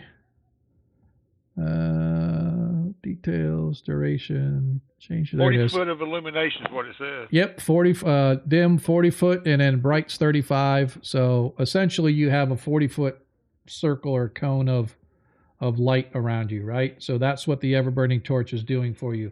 So if you, like I said, if you go to your character sheet under your gear, and where it says ever-burning torch, if you move over to the right, you see a little icon that looks like a shield. If you click on that icon, it pops up other icons. One says not carried, one says carried. If I click carried, well, it does. I don't have permissions to do it.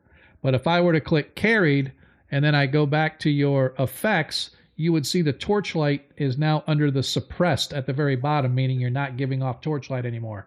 So once you equip that ever-burning torch, it'll light up a torch for you, and then it'll give you light. Just know that you've got one hand carrying a torch and whatnot. So does that make sense?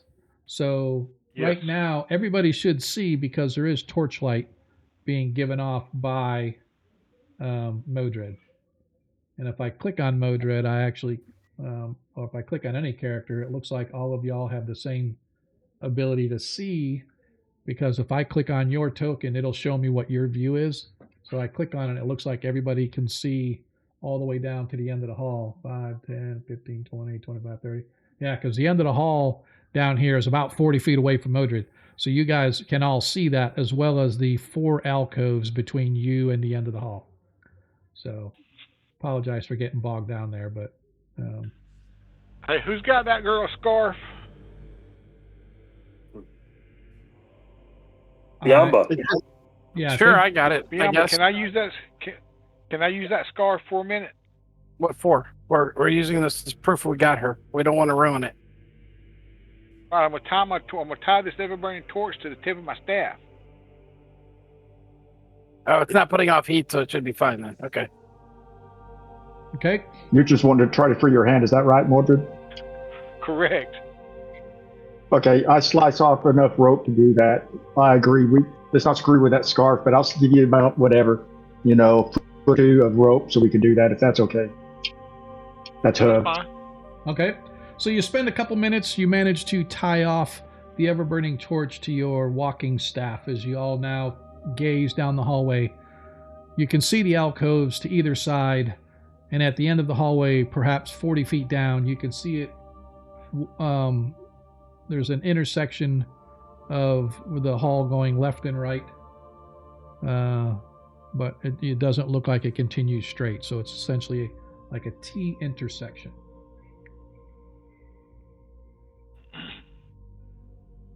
Okay, when the party's ready, you want me to advance and take a look-see?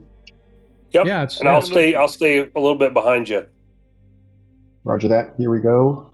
So I'm going to try to move silently. I'm sure it's going to be like a band, walking down the street or something like that. But we'll see. Who's going first? It will be Hub, is my understanding. Is that correct, Mulgar? Yep. Hub, if you want to go, move yourself away. And then I don't know if it's in the Orsic rules or not, but elves are supposed to be able to have to be 90 feet. 90 feet. Yep. Yeah, I was getting to that part. Yep. And that made up entirely of elves. Yep. As you move down the hall, let me entertain you with my amazing reading ability. You can see that a dull stone pillar reaches from the floor to the ceiling of this large chamber. Hallways extend to the east and then to the west. And as you get to this hallway, you shiver slightly as the light breeze that's blowing takes on a distinctly chilling feeling, as if the air on the other side or in this chamber is significantly colder. Hey, as Modred walks down the hall, he kind of glances at the faces on those statues to see if they're all about the same. Yeah, they're all relatively the same, perhaps a little bit different shapes of faces as far as that goes, but they're all definitely, you're unable to determine the sex of any of them. They all are androgynous. They are all having their hands cupped, and they all, as I said before, you just have this, it's like you can almost see little niches where something was at one time sitting in their cupped hands, but nothing is there now.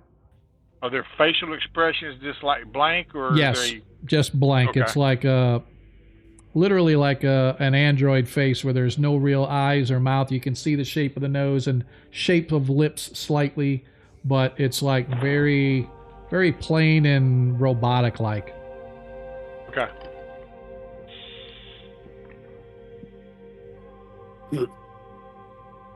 There wasn't no writing on the statues or nothing, right? That is correct. Okay.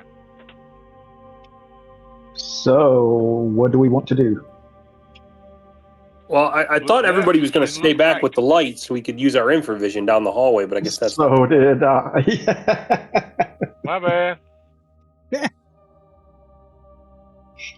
This would have been a great movie, a comedy. Everybody stay here. Yep. And as you turn around, you look over your shoulder, and the guys are looking at you like, "What? I thought we were coming with you." I got blind fighting. Oh, you're good then. I want to step to here, try to get out of the light if I can, and look up and down to see if my infravision picks up anything. So, no, because the light spills all the way down into here where you are at.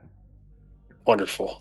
All right. I turn around and I say, "Yeah, that's it." 5, 10, motion to 15, Modred. Keep 20, going. Keep 25, going. 30. Yeah. So right as where you're at, that is perfect distance as the light finally fades away. And you look around and you can see that this right here is actually a huge stone block that raises from floor to ceiling, and it just kind of separates this chamber into sections. But you can see that there's a room over here. There's a room over on this side, and then the hallways kind of run around the central pillar. I'm going to kind of move up to here. Give me a saving throw versus petrification, please. Why not? Jesus. Oh, wait, petrification. I got to go back here. Okay, get to my sheet. Petrification. I have crappy saving throws. And I failed. As you get closer, you realize that this entire floor where you're standing at, as well as everything that's like completely filling up this sort of this gap up in this side, is completely full of mold. And as you get closer, this whole place becomes exceedingly cold. And by the time you realize just how cold it is, you are essentially in almost like a frostbite. It gets so cold, it's like you walk through this.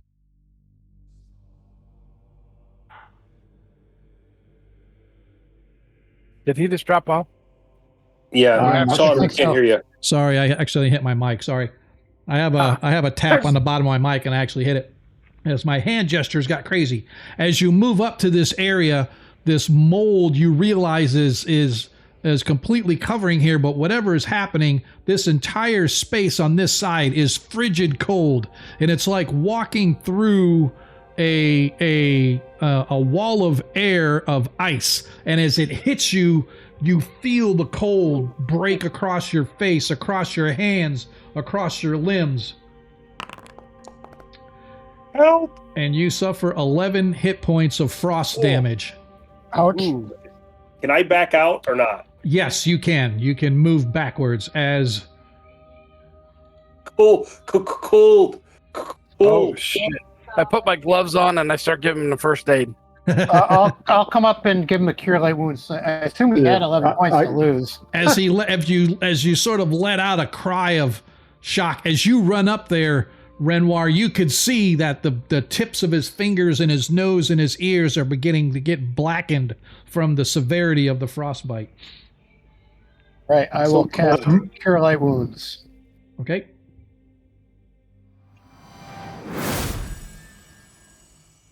Okay, and then once you hit the cast, then hit the heal. When you click, by the way, for spellcasters, clicking cast removes it from your list, and then doing the actual, we re-roll one, so don't do the cast healing again. Just roll an 8-sided dice for me, please. For healing purposes, I always re-roll ones. So if you ever roll a 1, I allow you to re-roll it, and we take the higher number. Close enough. Better. As you get Much better, thank you. As you get 3 hit points of damage, putting you back at 10. First aid will give him 1 more, and he doubles his hit points after the next rest. Okay, so you now have 11. So whenever we rest, instead of getting 1 hit point plus your constitution, you get 2 hit points plus your constitution. Oh, that works. I would not advise going north. So with all that activity, I recommend Modred come up with a light because I don't think we're going to surprise anybody anymore. Yeah, bring and the light up. is his little lizard pet frostproof? Probably not. No. I need. Is that magic though? Like he's got a magic resistance. You don't know. You just know. Mulgar knows that the entire place was flooded with, and completely chock full of this brownish, rusty-looking mold. Burn it with fire. So now that we have a light, we should be able to see it, right? Yes. Hey, when Modred took his molds and slimes class, does he remember anything about that color mold having a specific effect? Go ahead and give me an intelligence check, please. Find it.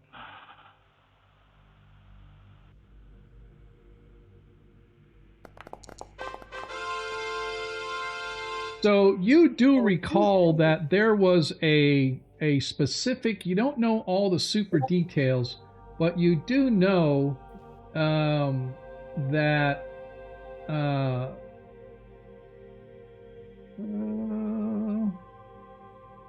you do know that it there are molds out there that they literally suck the heat out of the air, and they can be damaged, but you don't recall the specifics on how it can be damaged or killed or gotten rid of.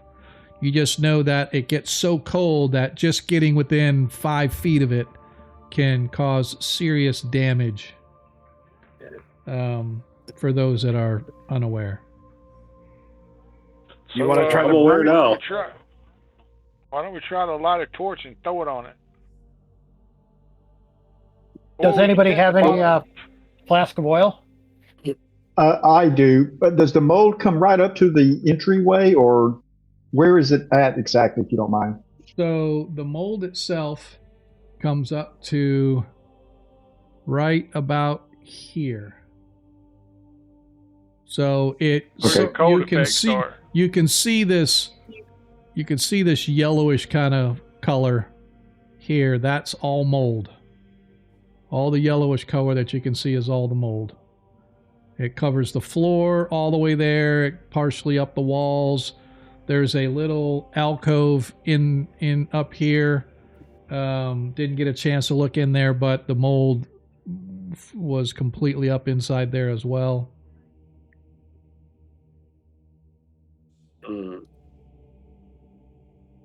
I think the burning flask of oil might be the easiest.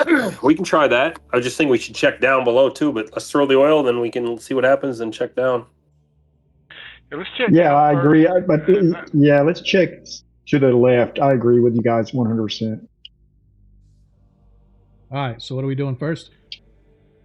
Mulgar, you want to look around that corner? No. Guess it's Hub's turn. I'll go take a look, see. Not it. Okay. All right. So as you come around, you can see that there appears to be a large room down here. And you can see that the hallway sort of continues around in this direction, although from your vantage point, you really can't see all the way around.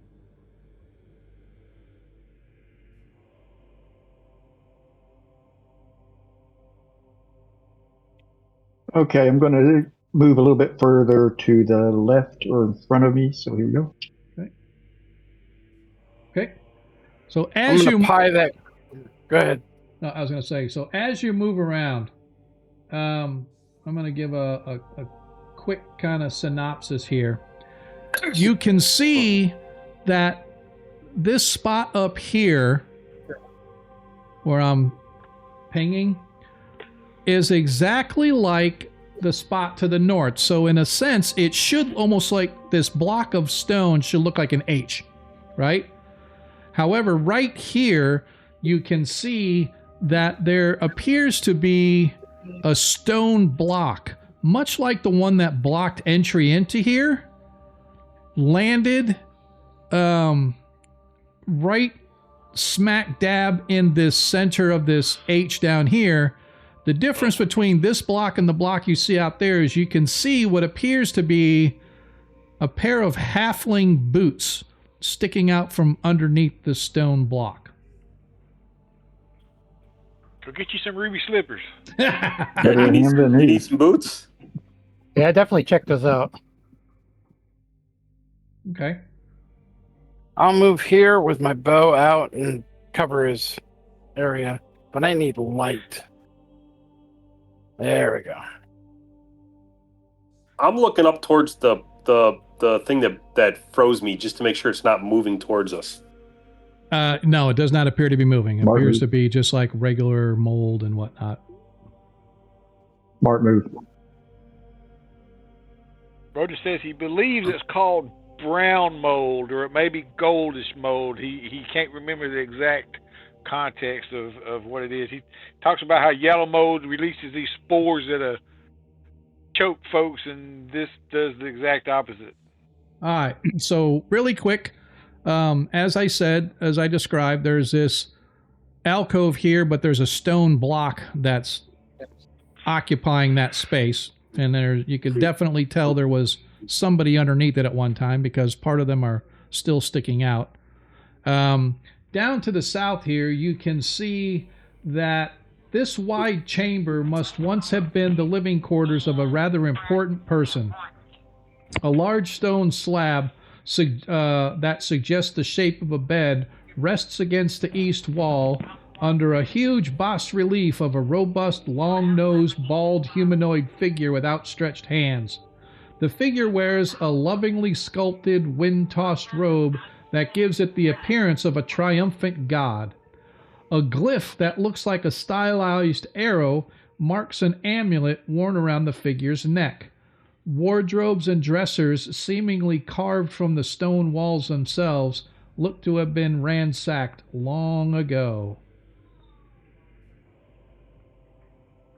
So someone's been here before us, that's for sure. Yep. Yeah, if nobody's checked out those boots and the legs sticking out, I'll do that. I don't think that halfling needs them anymore. Yeah, you never know what they are, so I have to look at see what they are. They are a pair of soft leather boots with skeletal halfling feet in them. The slab has literally sliced through and broken through the bones long ago, so you're easily able to pick up the boots that still have the footed halfling or the skeletal remains of the halfling in there. And what condition are the boots? Are they serviceable? Or are they half rotted away? Or They seem like? they're pretty rotted. All right. So I'm taking they're not magic, so I guess I'll leave them behind. Okay. I'm gonna check them out and use my magic detection if it'll work. Okay. Go ahead. Let me go back and look at my guy. I have to roll a. It's 25%, so 75% or 25%. I don't know. 25% or lower. Okay. Let's give it a shot. Roll. Oh, damn it. I was almost there. It was almost there. It was just sitting on the zeros and then flipped over. Wah, wah, wah. So I can't tell. Yeah, no, you're not sure at all. I'm gonna grab. Has anybody touched the boots? I'm gonna pick up the boots. Yeah. I'm gonna go grab the boots. Yeah, I've touched them, but I put them back down. If you Oh. want to grab them. In order to determine if they're magic, I have to touch them, yeah. Okay. I'm gonna grab the boots. Why not? Okay. I'm gonna put them in my Modred, backpack. why don't you take a look, see in this room here, if you don't mind, with your arcane intelligence. Really quick though, I want to show you. This is the symbol that you guys see on the on the necklace or the amulet that's around the statue depicted in the room, this godlike creature. It's a very similar to all of the other androgynous creatures that you've seen statues of. This one has maybe a little bit of a longer nose, and its arms are kind of spread wide, like a god floating through the air, if you will, and the robes look like they're blowing wind and whatnot, and there's this big long bed that it's kind of looking over the top of. But this symbol is the symbol that sort of takes up the amulet of the statue. Has my cleric seen any such religious symbols before? Give me a wisdom check, please.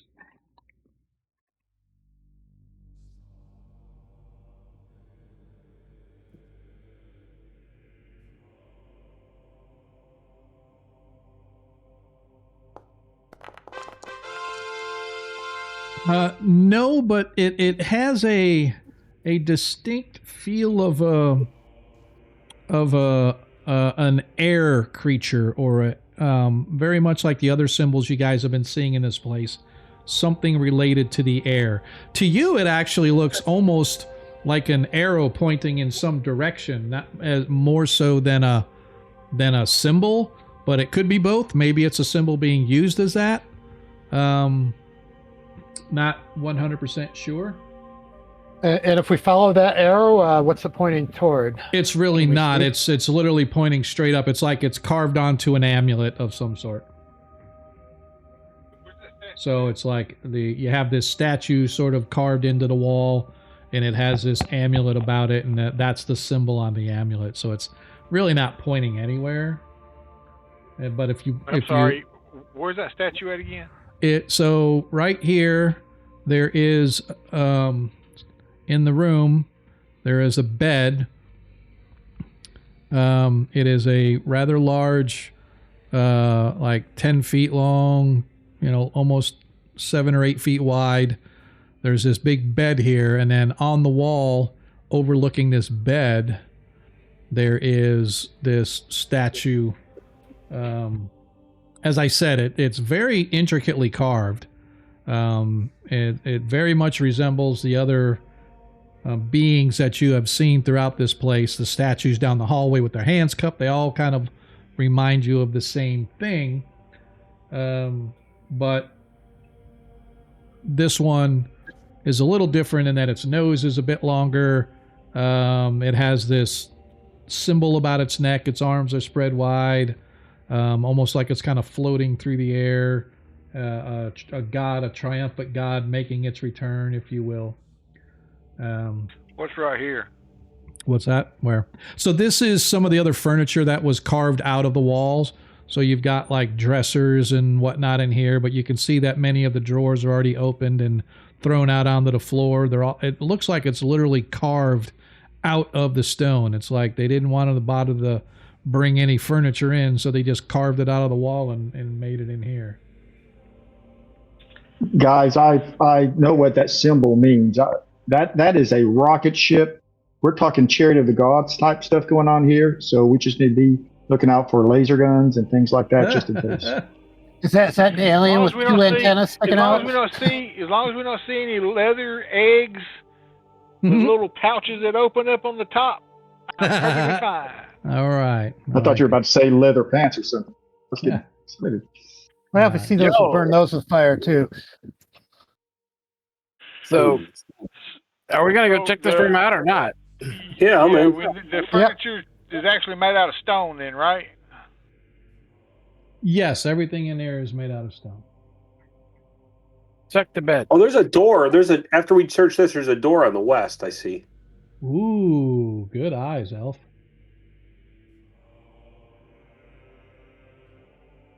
Checking the bed.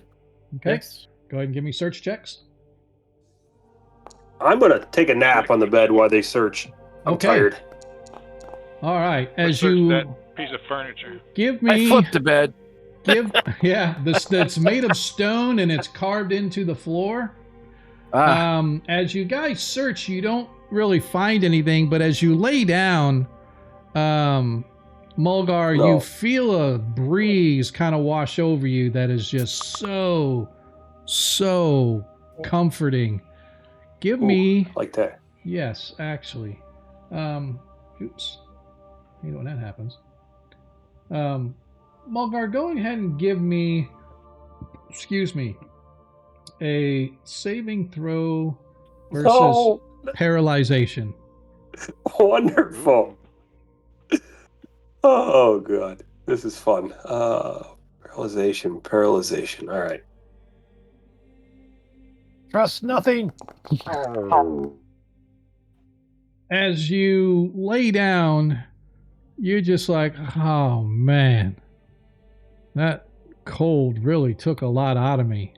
And you just feel immediately weakened, like I'm just going to lay here and take a nap for a while. Excellent. And your strength just sort of drains out of you. And until I tell you otherwise, your strength is down by 3 points. Oh. That sucks, man. Your strength is now a 15, and you just feel extremely tired. Somebody wake up Hicks. Is this a good place to rest? Should we just rest here for a while? I don't know. It's a great tired. So.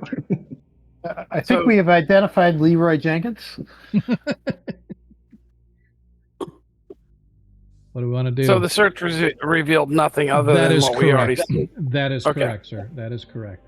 Although What about dresser? although Nothing Mulgar there is starting to doze off.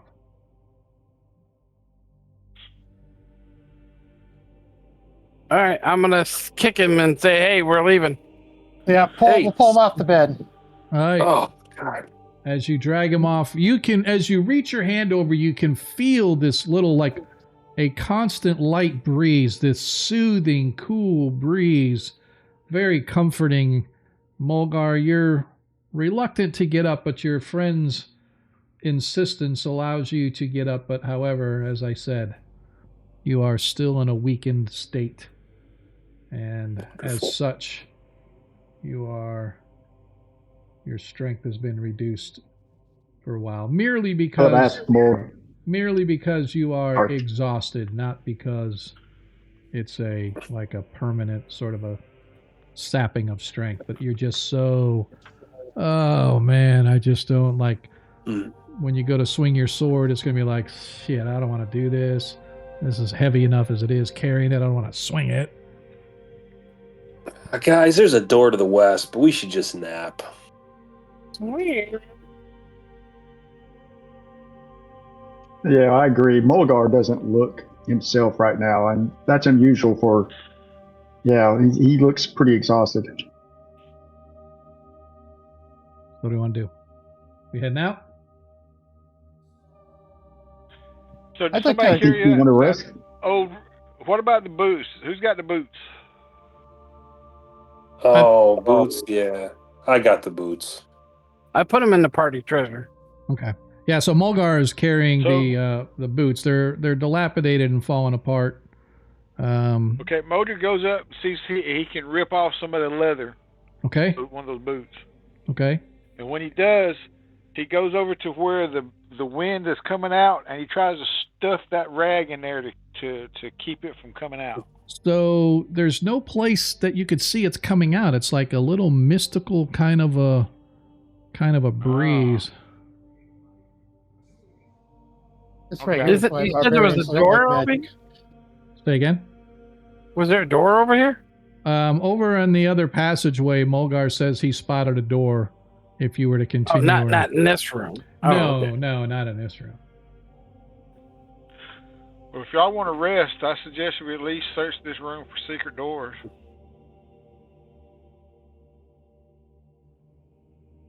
Okay. Yeah. Sure. Well, you guys already searched. You already searched the room. Okay. Yeah. So okay. There was definitely nothing that was felt. Yeah, I'm going to kind of peer up here where that door is and see how close that cold moss is if it's coming down toward the door. It does not look like it's coming down from this side. I want to look at something here real quick before you guys go around.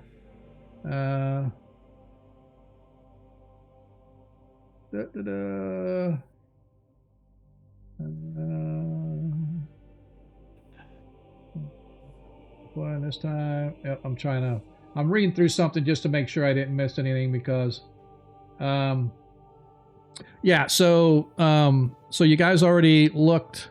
As I said, you saw this stone sort of drop, or is filled up in this space here. You can see that the hallway runs around and curves back to the north.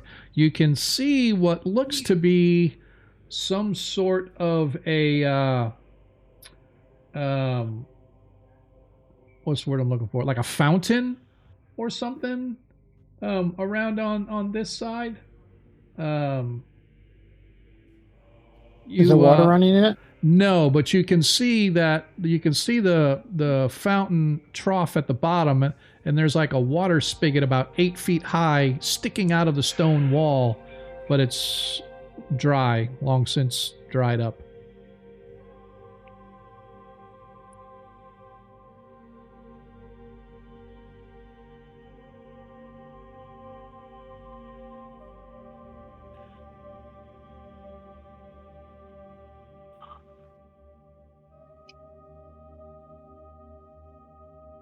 Yeah, be careful how close you get to that cold moss. I don't see any moss here. You can see it just a little bit up at the north. Mulgar, as soon as you pass through the doorway, your strength begins to return. Oh, nice. And you feel so much better. Jeez, that was awful. Actually, it felt kind of nice. Not sure about that. Yep. You okay there, Mulgar? I think I'm okay. I'm gonna check What out. I'm wondering. Oh yeah, go ahead.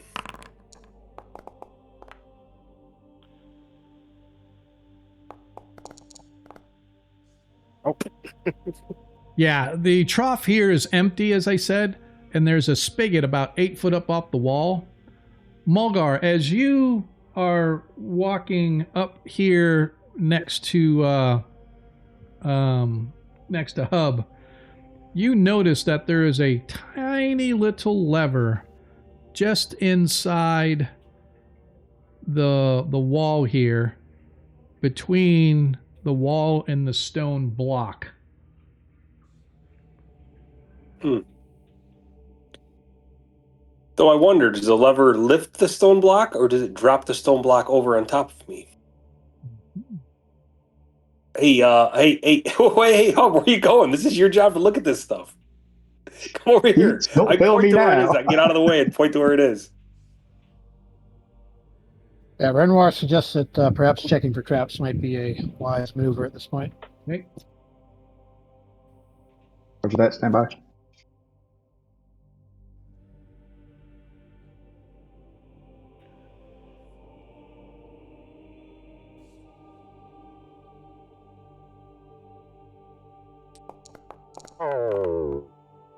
As you search, it's clean. As far as you know, this is not trapped. It looks like it's related to the stone, but it doesn't look like a trap to you. Go ahead and pull it then. We're good to go. Can I reach it? Pull it. You're good to go. Yep, you can absolutely fit in there and reach it.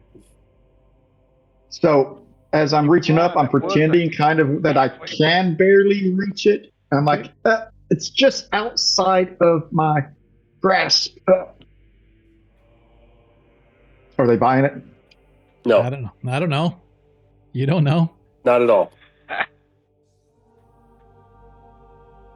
All right.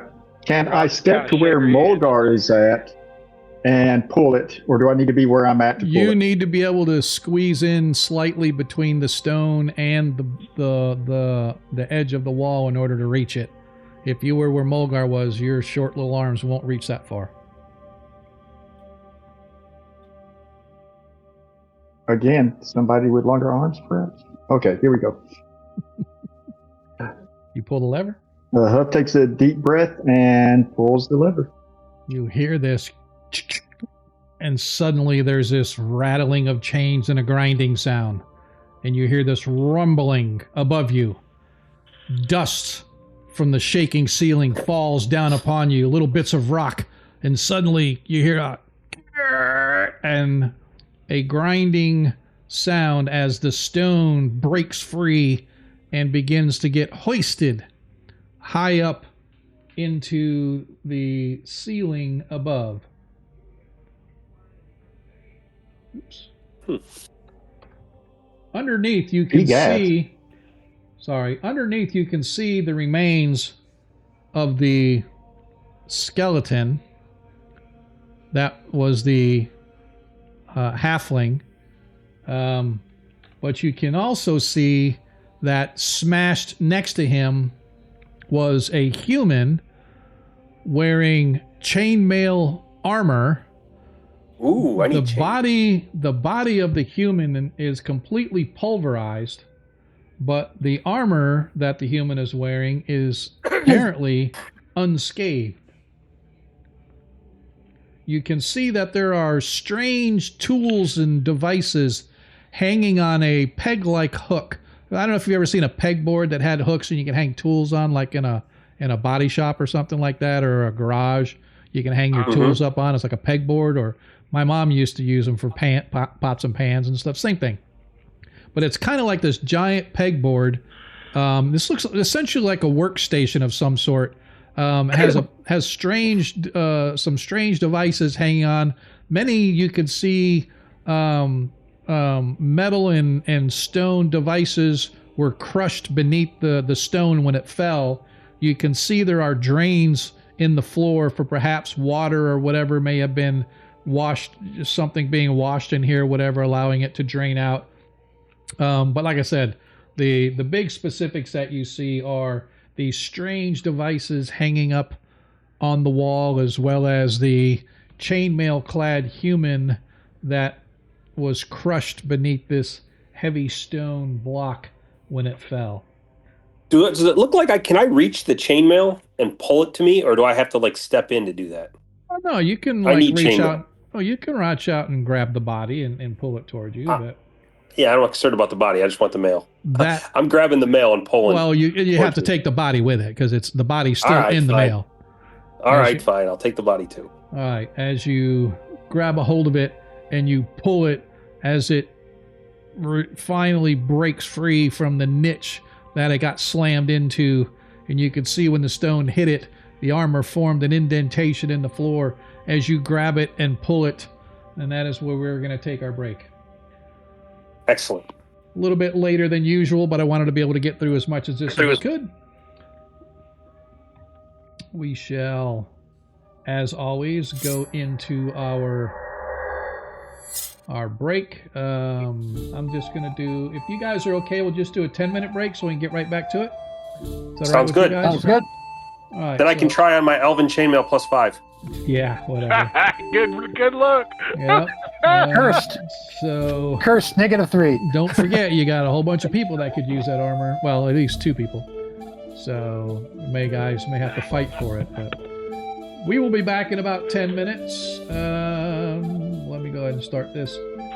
Yeah, if you guys know that we always take our break, usually about 9:30. I'm a little bit late this time, which is why I'm only taking 10 minutes. But hopefully you'll be back with us on the backside. In the meantime, listen to the smooth, silky sounds of our very own Monkey Boogers channel out on SoundCloud. We'll be back about 10 minutes. Get you a drink, get you a snack, and we'll see you in a minute. Nice.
BetterHelp ad. Louis Capaldi partnered with BetterHelp to share how therapy helped him.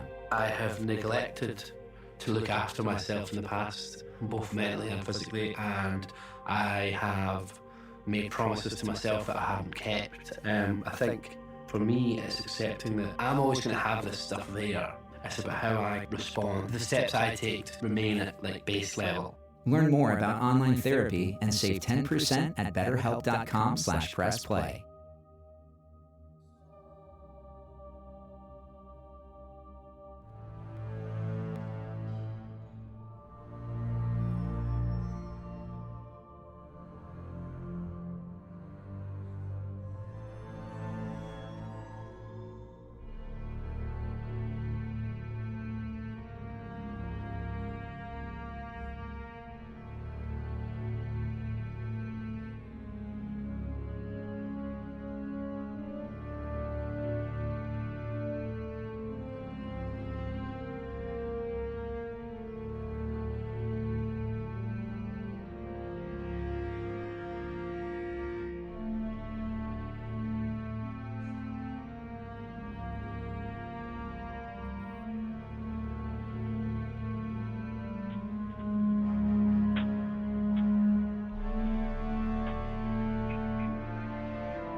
And we are back. Hello, everybody. Welcome back to Agora Quest, our Age of Worms campaign. I appreciate you guys hanging out with us tonight. Even though numbers are starting to dwindle because people are old and, like me, they need to go get to sleep. But when last we left, our heroes had investigated a strange room, a stone room. Oh, excuse me, a stone room. They also have just managed to raise up this stone block, which dropped from the ceiling and crushed what appears to be a halfling, as well as his companion or whomever he was. Maybe the halfling was sneaking up on the human, bearing chainmail armor. They were crushed beneath the stone. Nothing really remains of the halfling. Nothing really remains of the human, although the human's chainmail armor appears to have survived the ordeal. And as I said, as you look, this area here in this alcove, if you will, appears to be a workstation of some kind. It has a peg hooks with many different tools and strange devices, things that you guys are unaware and had never seen before. But regardless, you can see that some of the devices or tools that were used in this workshop area have survived the falling of the stone. Many have been crushed beneath it. But as we left last, Mulgar had just extracted the remains of the human and his chain armor from beneath where the stone had crushed them. Can we reach, without going in there, can we reach any of those tools? Be interested to see what those are. No, they are kind of hung up.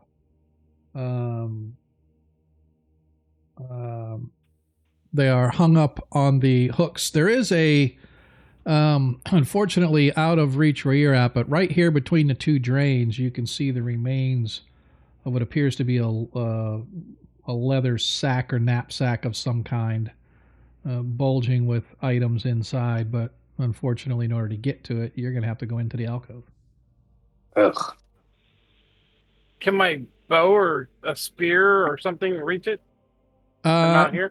It's about 10, 15 feet in, so probably just out of range.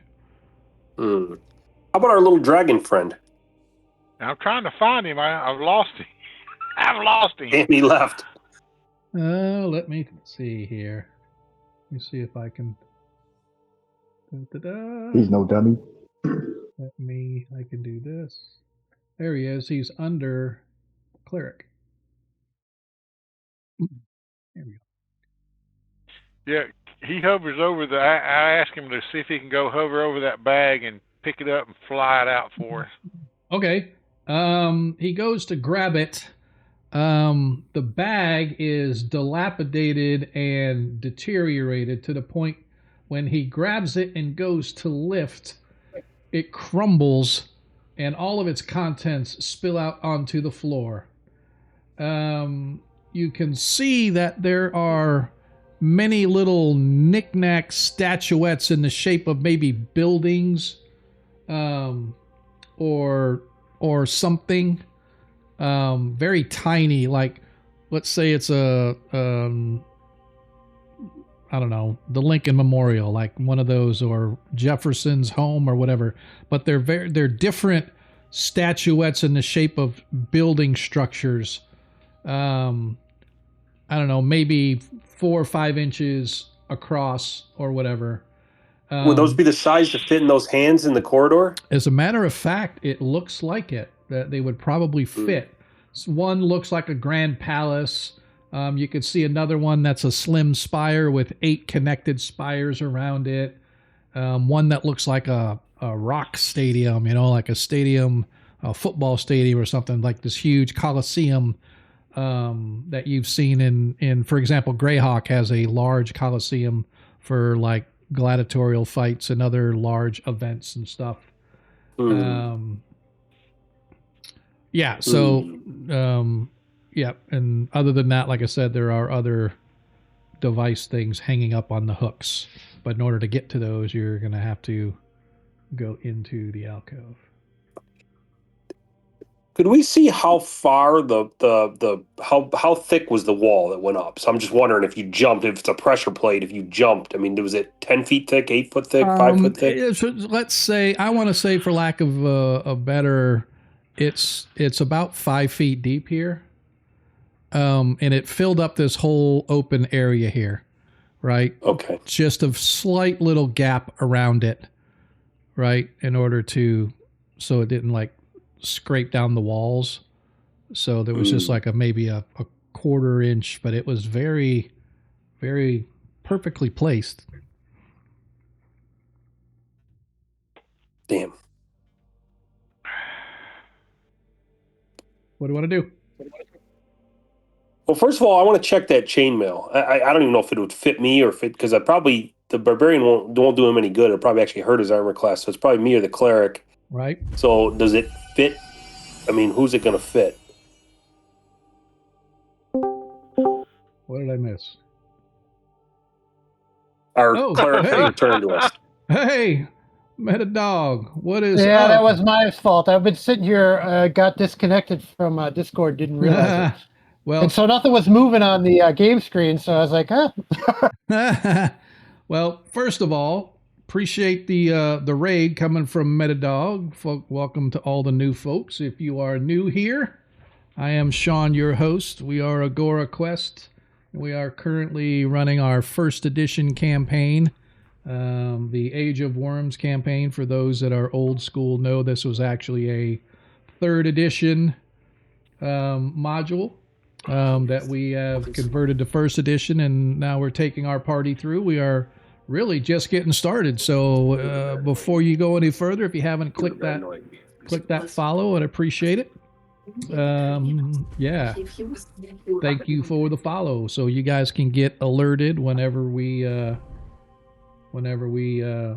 come online. We're here every Monday, 7:30 to 11ish Eastern Standard Time. And if you like 5e games, we have a 5e game that goes every other Friday, which, by the way, this Friday is our off week, so you have to wait till next week. But yeah, definitely appreciate the follow. Appreciate you guys raiding into us, man. Welcome raiders. Man, we haven't been raided in a while, man. We definitely appreciate it. Well, I'm kind of upset though, because my alerts, I think because I created a new game, my old alerts aren't set up correctly for this. So I need to make sure that we get all of the alerts, because normally when, I got the alert for the raid, but usually you get them for the follow and you get them from all the other stuff. But anyway, regardless, don't forget, as you watch the stream, you earn tokens. You can trade those tokens in for natural ones or natural 20s just by clicking the little gold coin underneath the message block. Once you get enough coins, you can trade them in, like I said, for nat 1s and nat 20s. The party definitely could use them occasionally, because the dice rollers electronically, as we all know, they do not function whenever we need them. So, but anyway, man, we appreciate the raid, Metadog. Definitely. If somebody hasn't already, somebody shout out Metadog for me. I appreciate it. I don't know if you're out there still on the stream yet, brother.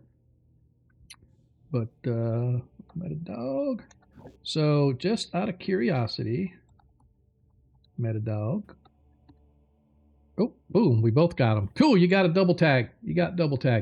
Don't know how you guys found our stream. Hopefully it's either by searching or through somebody else that you knew.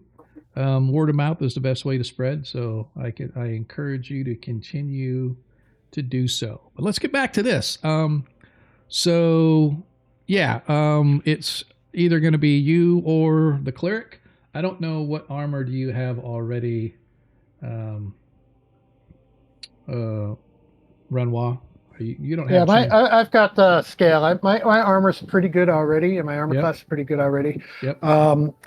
So Renoir kind of turns to him and goes, Trithurian has spoken to me, and he has said that you need to stand up front and, like the mythical Leroy Jenkins, run out and protect us with that armor.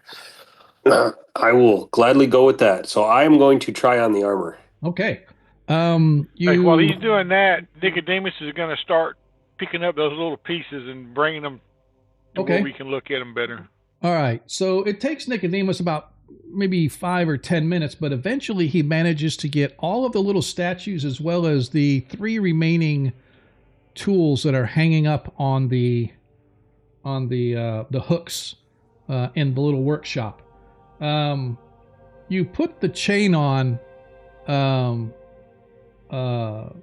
Mulgar, and it's kind of bulky for you, and you're kind of like moving your arms and trying to, and then suddenly it's like, oh, that's not too bad. Oh shit. And next thing you know, the armor fits you perfectly. Can I dissolve into a green slime? No, not yet. That usually takes a couple hours. Okay, good. Excellent.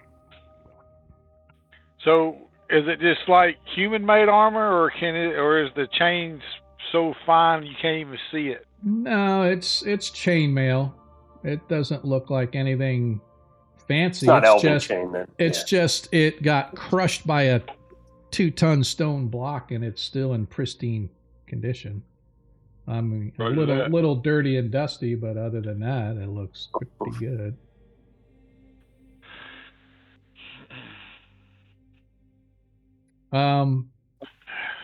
Bringing back, as I said, the little statuettes are exactly as I said. There's one that looks like a presidential palace, if you will, or a palace or a king's palace of some. There's another one that's a thin spire with several, like 8 spires around it, all intricately designed. One looks like a large stadium, much like in the free city of Greyhawk. You have the stadium where all the events occur and whatnot. Those, and again, there's a few different ones that are along those same lines. What are they made out of?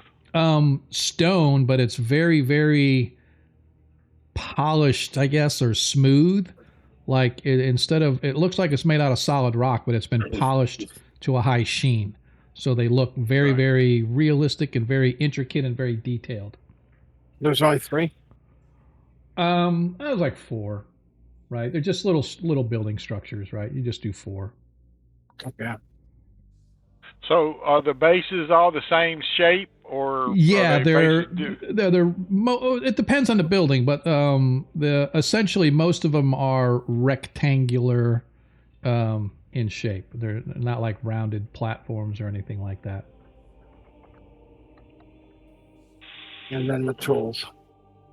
Yep.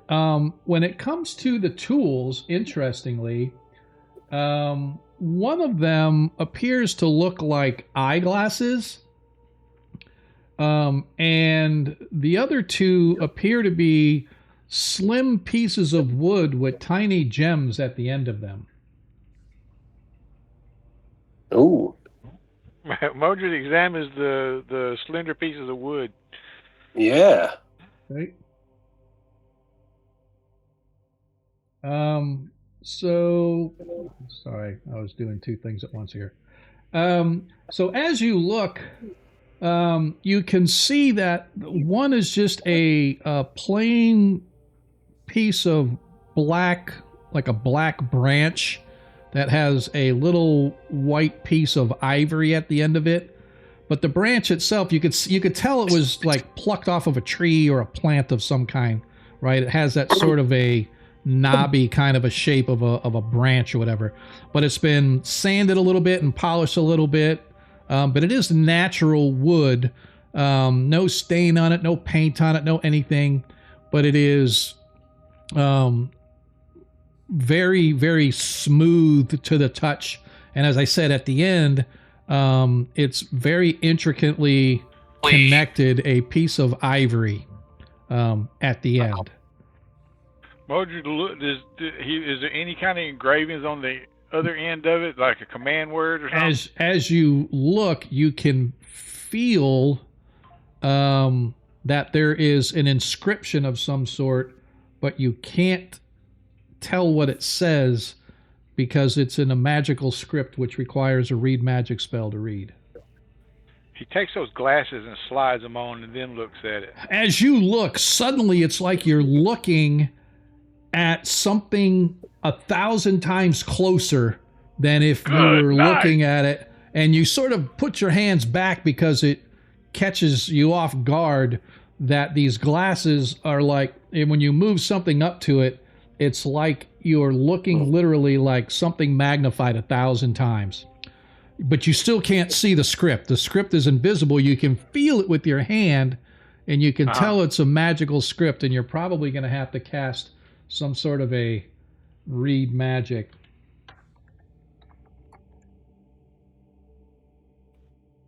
In order to actually see and tell. Would these glasses be something that like the thief could use to see traps better and stuff?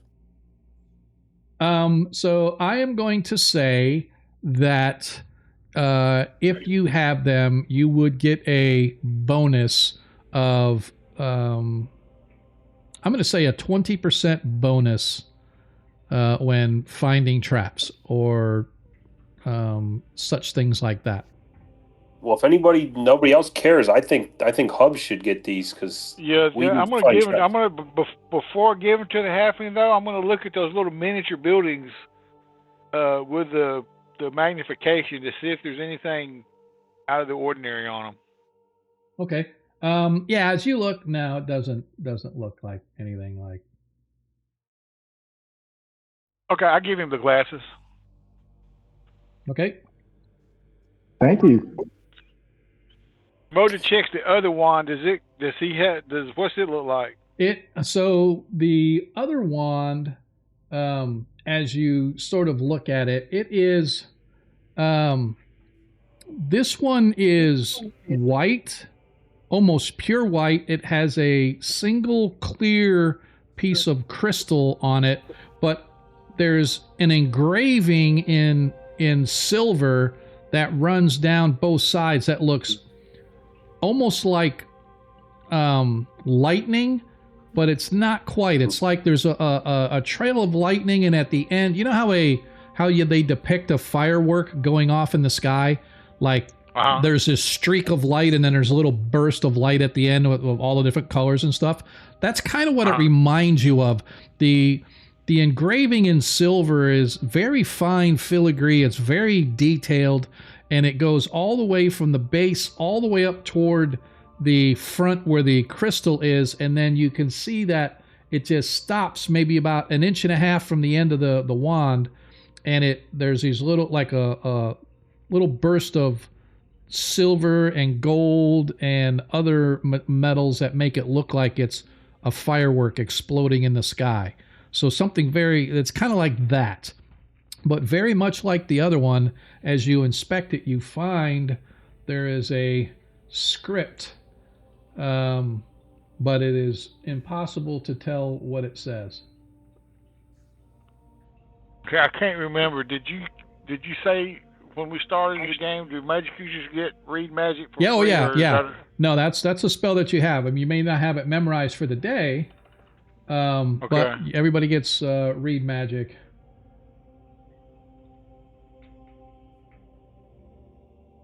Sounds like tomorrow's problem. Uh-huh. So sounds if you like guys tomorrow's don't mind, I'm problem. going to hold on to the wands. Okay. Go for it. Now, do we want to go try to put those statues in those hands, or do we want to keep searching that door that Bayamba was next to? What are we going to do? I'd like to go to the door. Go ahead. Okay, that's fine. I think before we go to that door, though, we need to try to burn away that mold and see if there's some more of these statues and stuff on the alcove on the other side. I think I have oil too. So if we want to try it, let's try it. I'm not getting near that thing. You guys have fun. I'm not getting near that. Yeah, you know I love burning stuff. So go for it. I know. I'll step away. I'll take the proffered flask of oil, and I've got a torch, and I'll stand a good distance away outside of where he actually got hurt, and make myself a little Molotov cocktail and throw it into the moss and see what happens. So go ahead and move yourself and show me where you're going to be.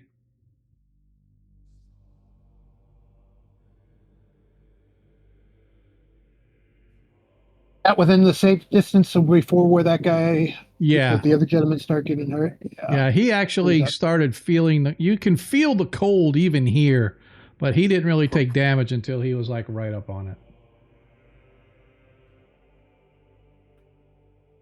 You feel as you get closer. A little closer.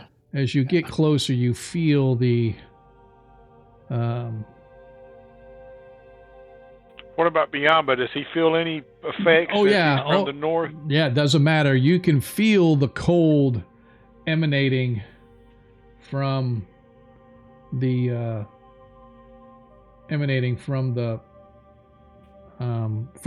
area, right? As you light your oil, don't forget to remove the oil and the torch from your goods. As you light the torch and you light the oil, you now have a small little flaming flask of oil as it's burning down into the oil flask itself. Yeah, I've removed my torch, and whoever gave me the oil has to remove the oil. I'm sorry, who was it that gave me the oil? You could have my oil, or somebody else said they have oil. I don't really care. Hub has oil, same way here. So whichever one. All right, Hub, go ahead and take a flask of oil up if you would. We'll go. As you... And Hub's holding here so he can see both what's going on and kind of, just to be on the safe side, keep an eye on Mulgar. I don't like him being there. Okay. As you light your flask of oil, where are we throwing it? We're going to throw it. I don't know if I can make a little thing, but it's basically right in kind of in front and to the so if you left of me. If you right click on a spot and hold the right click down, I'm sorry, left click and hold it down, it'll ping automatically. Yeah, there you go. So you just need to point where you want to throw it.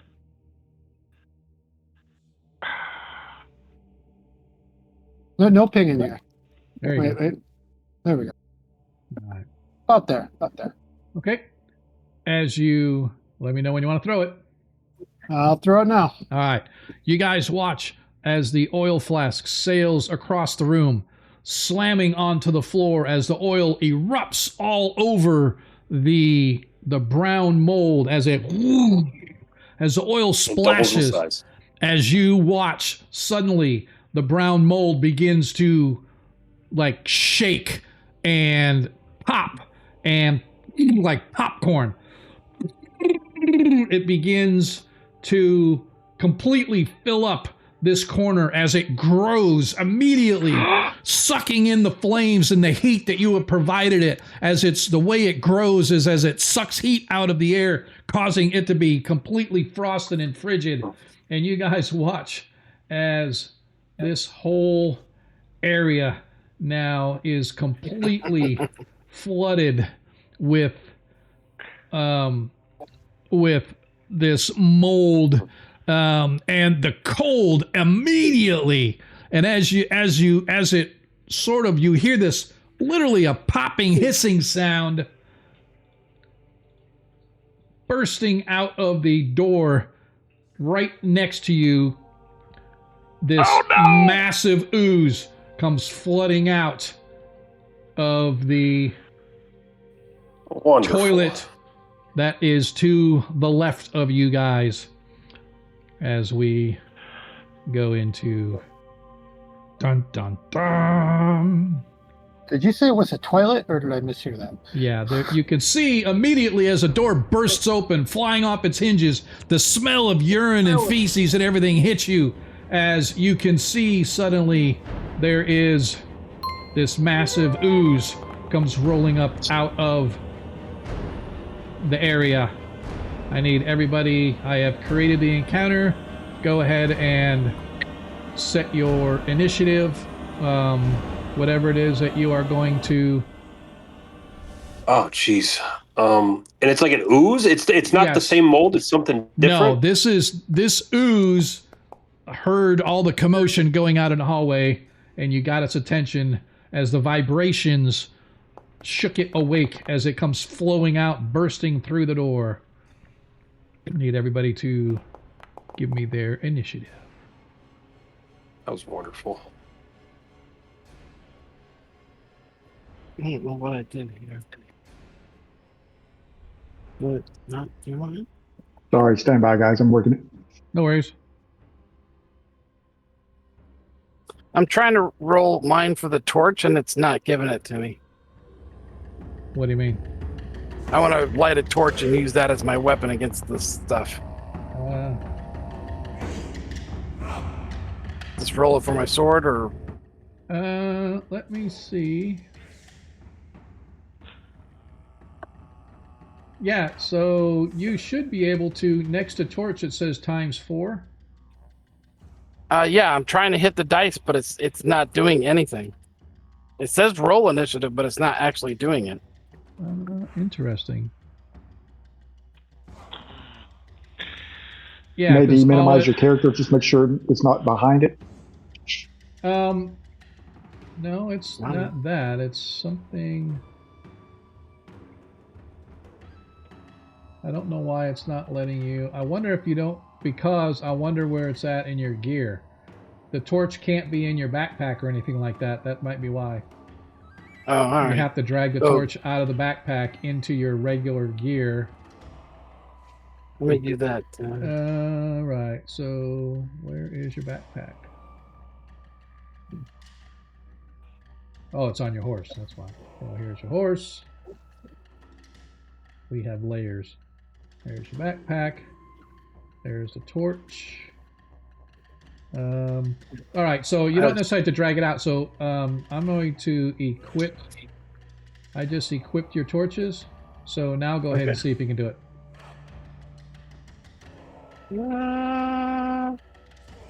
Nope. All right, just do it from your scimitar then. I don't know why the torch isn't. I have no idea.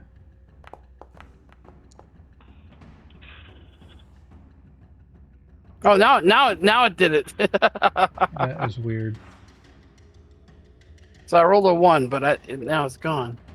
Let's see.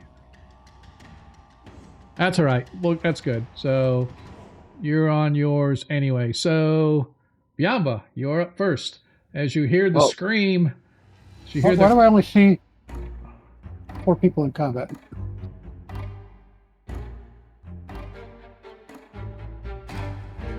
I don't know. You're up, Biamba. So I'm pulling the torch out and lighting it. That's probably going to be my action. Okay, you can still move if you want. Up to 10 feet. Oh, okay. Let me see here. 1. These are 5-foot squares. Correct. So there. All right, is that it for you? That's it. Modred, you're up. So I got to left click the amoeba.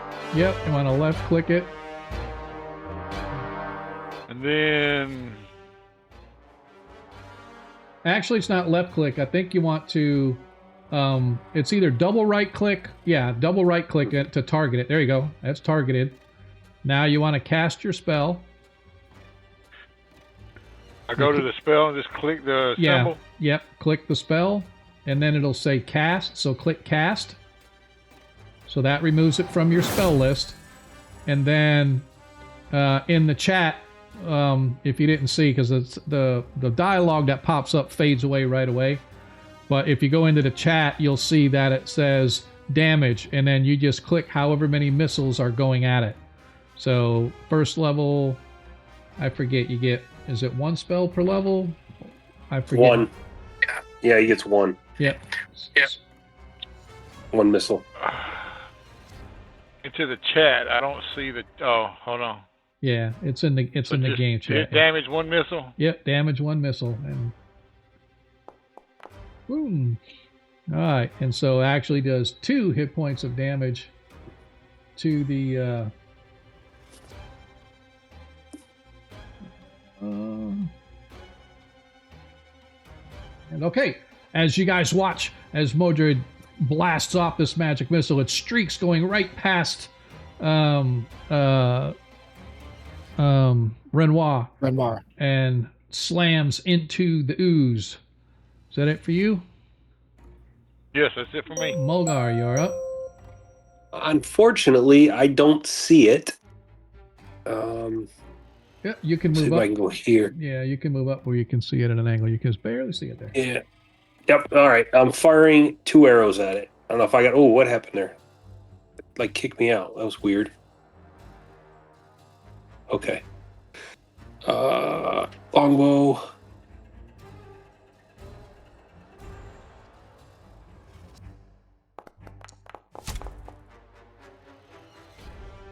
Ooh, that'll hit. Yep, that hits. I don't know if it does any damage to this thing, but we'll roll it. Nice. That's a brawl. Now, do I get my second arrow or wait? No, you get your second arrow.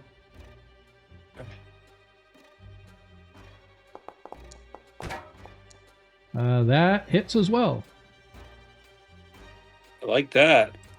Oh, wait, no. I'm glad I didn't hit run. Wait Missed? a second. Yeah, you missed. Sorry. Its armor class is 8. I thought that would hit for you. A 9? Yeah, I guess not. Okay. And it was not a bad enough roll. I don't think I hit the mage or Renoir in the back of the head. So Yeah, no, you're good. okay. All right, All so right, it for you. that's all I got. Renoir. Alrighty. So do I have to select the ooze first? What's that, sir? Do I have to select the ooze first? What are you doing? I didn't see. Sorry. Oh, I'm attacking with a mace. Yeah, so essentially you just have to target the creature. So double right click on the creature and then just click your mace and then it'll say attack. And then if you hit, then you can click damage. Ooh. That's a roll. That's a roll. Yep. As you slam your mace into it, it just sort of splashes through, and you actually slam against the remains of the door before you really hit it. And as your hand hits, your mace goes flying off your hand into the ooze. Nice. And it squishes in there, and you suddenly smell almost a burning sense smell as you see acid beginning to eat away at the metal of your mace. Hub, you're up. You can actually move as well. You can move up to 10 feet, Renoir, before Run away. Now, will that provoke an opportunity attack? I don't remember if that's a 1E thing. Well, no, it is a 1E thing, so it will get an attack if you want to move out of the way. So it will get an attack on you if you want to try to run away or if you want to stand your ground. Yeah, I think I'm going to stay here because if I move out of the way, I'm just kind of leaving Modred hanging on the wind. All right. The second thing I'm going to say is that even though this thing is glooped into the ooze, your next turn, if you want to use your mace, you can. But I will allow you to grab it and retrieve it, but you won't be able to attack with it. Does that make sense? It does. Or you can use another method of attack if that's what you decide instead. So that'll be your call. Okay. Hub, you're up.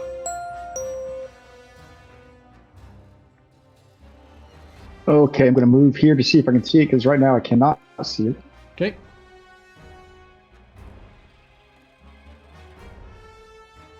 Hopefully you can see the corner. I still can't make out whatever word. Yep. Can I step up to where Modred is? Yeah. Modred is at? Yes, you can. I do allow people to move into somebody else's space as long as they have enough movement to get out of that space after they're done. So you started right here. So moving 5 feet up into Modred's space would be fine, but you just have to move 5 feet out of his space when you're done. Okay, I'm going to give that a try.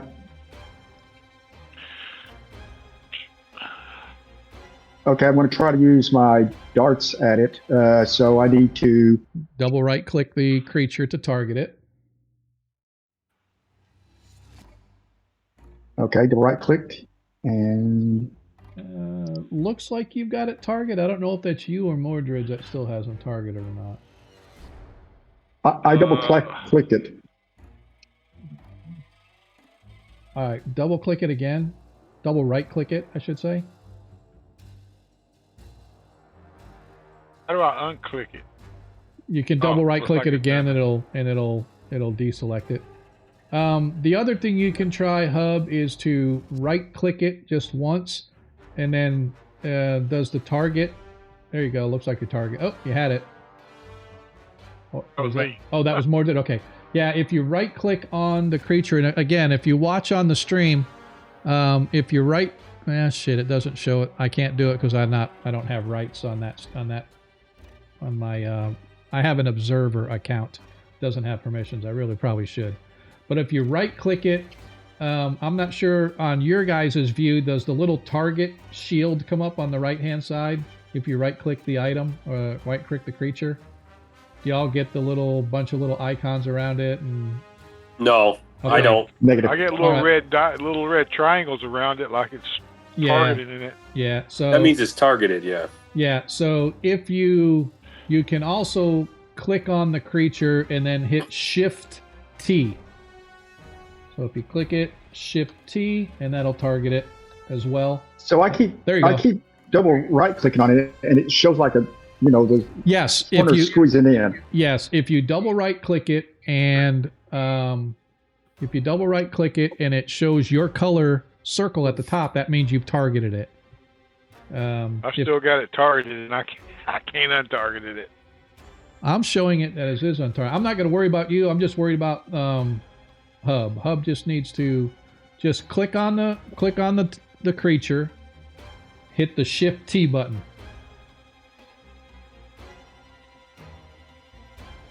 That should target. So I am not targeting it right now. Is that correct? That is correct. If you click on it and then hit Shift T, that should target it for you.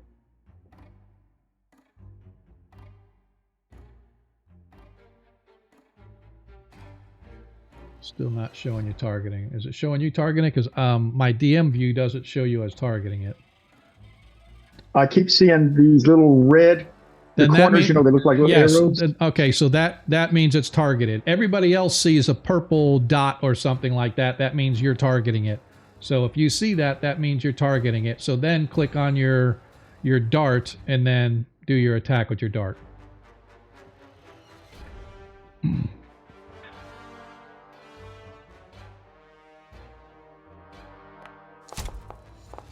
All right, first one hits. Nice. That hits. So now, if you look, you can see in the chat on the stream or the chat in the VTT, it says damage, and you just hit damage. 2 hit points of damage. Nice shot. Nice. Now you get two more attacks with your darts because you get 3 attacks per round. Roger that. I do not have to retarget it, correct? That is correct. You just need to attack. Just need to attack, and then that one misses. Ooh. And still low damage, right? Yep. One more attack. Come on, a 20. That one hits. Nice.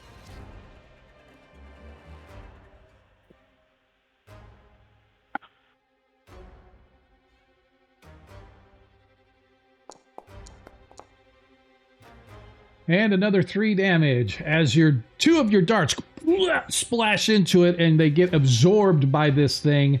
And as they hit, you watch as the metal and stuff that your darts are made of begin to sizzle and pop. As now it is the creature's turn. Hub, you need to move back off of Modred space. Hey, can we tell if we're doing any damage to it?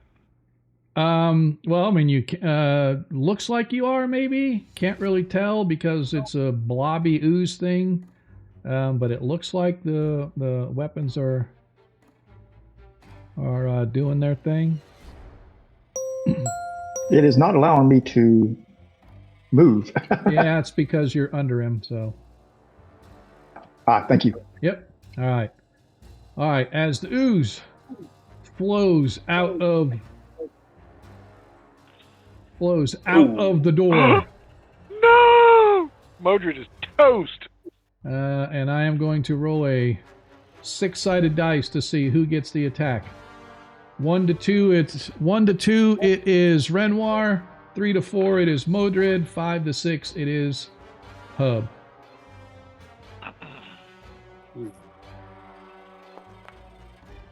It is Hub. Of course. That's good. Sorry, guys. I was hoping I'd be blocking it in the doorway. Apparently not. Yeah. All right.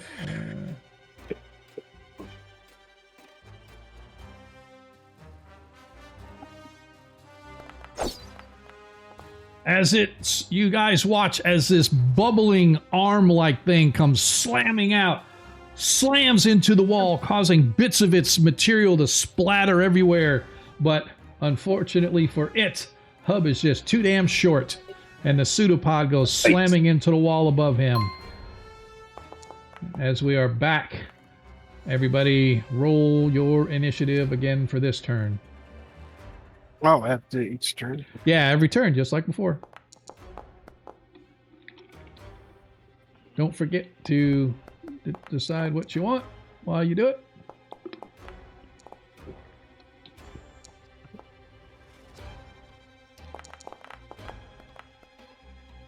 Nice.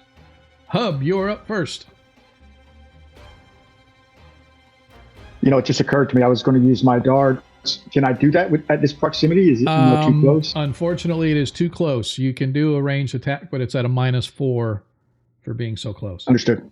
Okay, so I did my initiative on the darts, so I just attacked with a dagger? Yeah, that's fine. Okay. Sorry, I forgot about that rule. No, you're totally fine. As you swipe with your dagger, unfortunately, you miss. Roll me a percentile dice, please.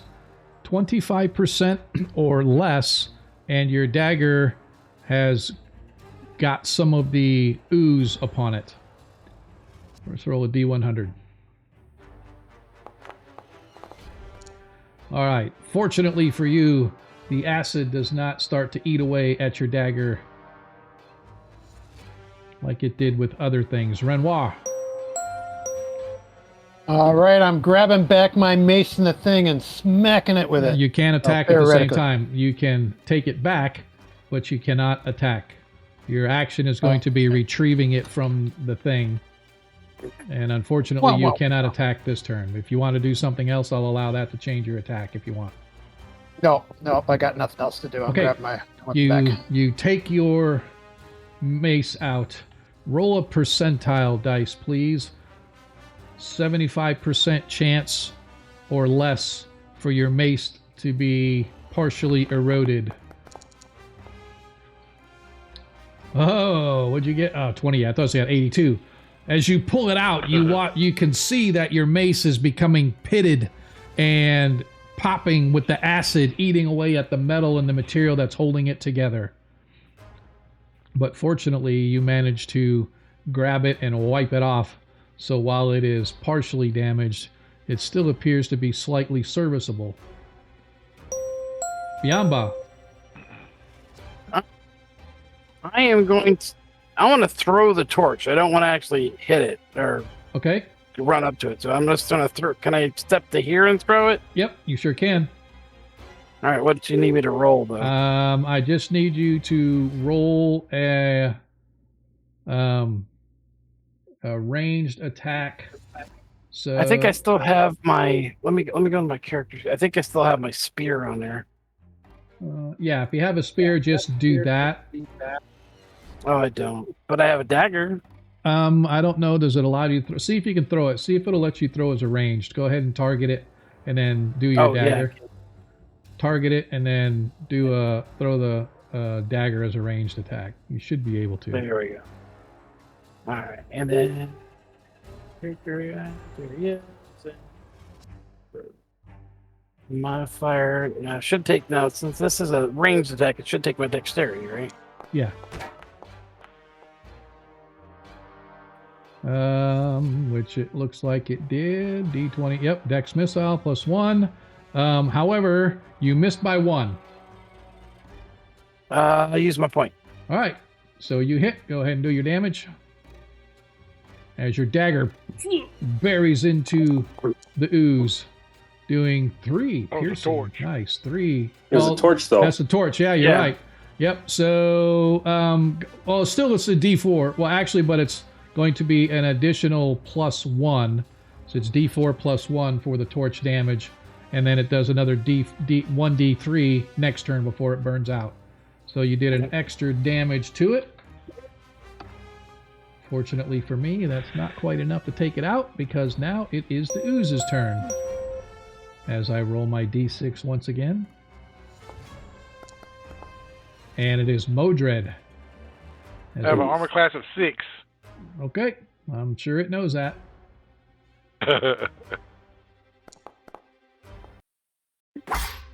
16 hits, armor class 0. Ouch. As you suffer 10 hit points of acid damage. Modred is down. Out.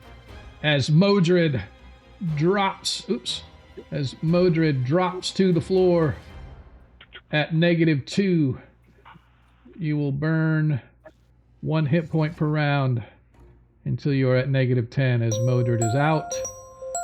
Mulgar. All right. I'm going to fire my bow at it again. All right. I want to kill this thing, and then we can save our wizard. Arrow hits. Oops. Okay.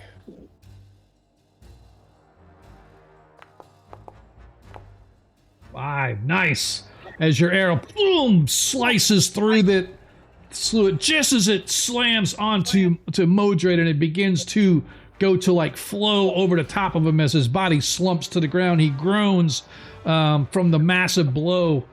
Your arrow slams through the pseudopod that was beginning to absorb it, and it sort of shocks it back as you get your second attack. Oh, I was hoping that killed it. Nice try. I'm getting low on arrows here.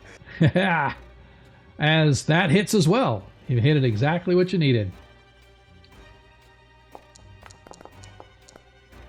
Ice. Boom!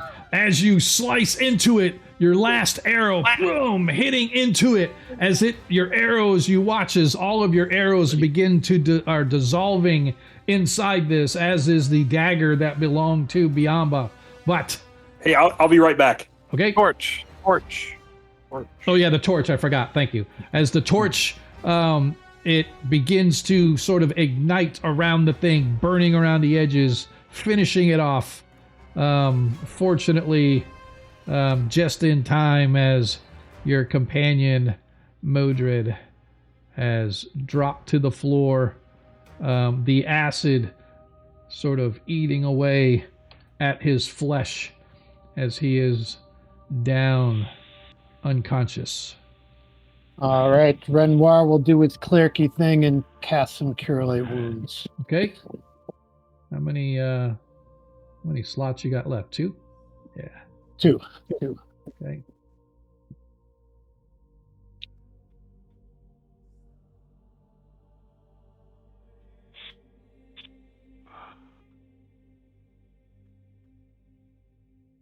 Make sure you target him. Yep. And then cast the heal. Nice. As he gets 8 hit points back. That's the way you do it. So, house rule. Probably should have talked about this. For every point that you go below 0, requires 1 full day of rest and recuperation before you are able to perform your functions as normal. You can still move, you can still eat, you can still investigate, but when it comes to any of your class-like abilities, you will not be able to function for however many days you went below 0. So I can't even memorize any spells or anything? You can memorize, but you just don't have the strength or the energy to do spell casting and stuff like that. So that's just been sort of a house rule I've had for a while. I probably should have covered. I apologize.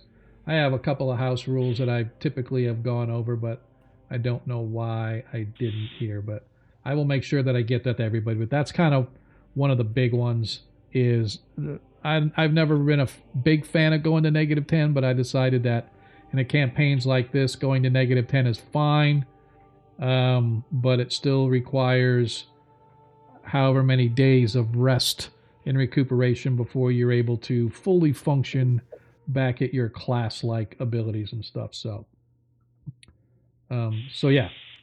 So with that, you are back up to 6 hit points, Modred. Nicodemus is quite happy as he's over there licking all over your face. He was like, "Oh shoot, you went down. No, I got to leave. That sucks."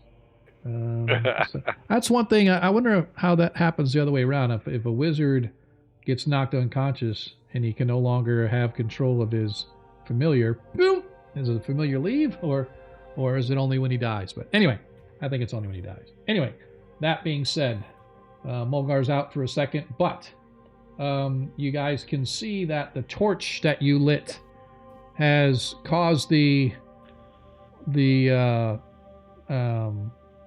brown mold to completely erupt and flood and fill the entire hallway up to the north. As you're looking inside there, Renoir, you can see that this is some sort of a latrine, and it smells like it as well.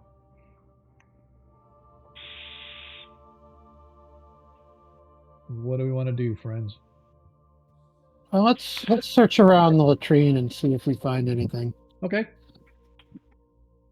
You go right ahead with that. Oh, excuse me. Yeah, it seems like something a former army guy would do.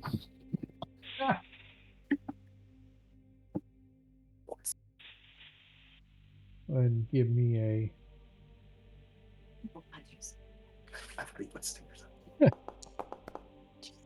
As you search through, you don't appear to find anything, Renoir. It's just an old toilet of some sort. Looks like the ooze had taken up residence in here and saw you guys as an opportunity to restock its food supply. Roger. Well, I don't think we can get past the mold up top, so I think we've done all we can do in this area. So I think we're going to have to go back. So whoever brought us down here wasted our time. I concur 100%. That's hilarious. Unless you guys got other ideas, but I'm not going past that mold, especially it's gotten bigger. I didn't like it the first time. I I'm don't all like it for bigger. going down in that room and camping out for a little bit. At least get one of them days gone. Oh, I'm okay with that. I'm down pretty good too, so. Yeah, then I should probably who else is down pretty good? I should probably cast. I'm down 7. All right, I'll cast my last cure spell on you then before Thank you. rest.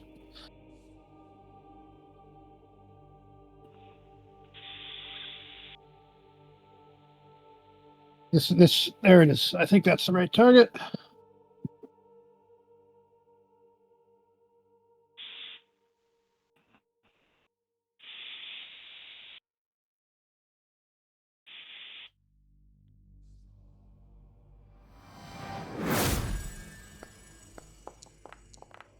I should get 4 hit points back. That puts you at 15. That's good. All right. So what are we doing? I think I heard make camp in the room below. I mean, do we do that or do we camp up above? I'm just wondering that. This is kind of the room that paralyzed me. Right, I'm but good either way. I think this room is the most defendable. Okay, I'm okay with it then. All Don't right. lay on the bed. There's the whole Lord of the Rings. We're trapped. There's no escape. Yep. All right.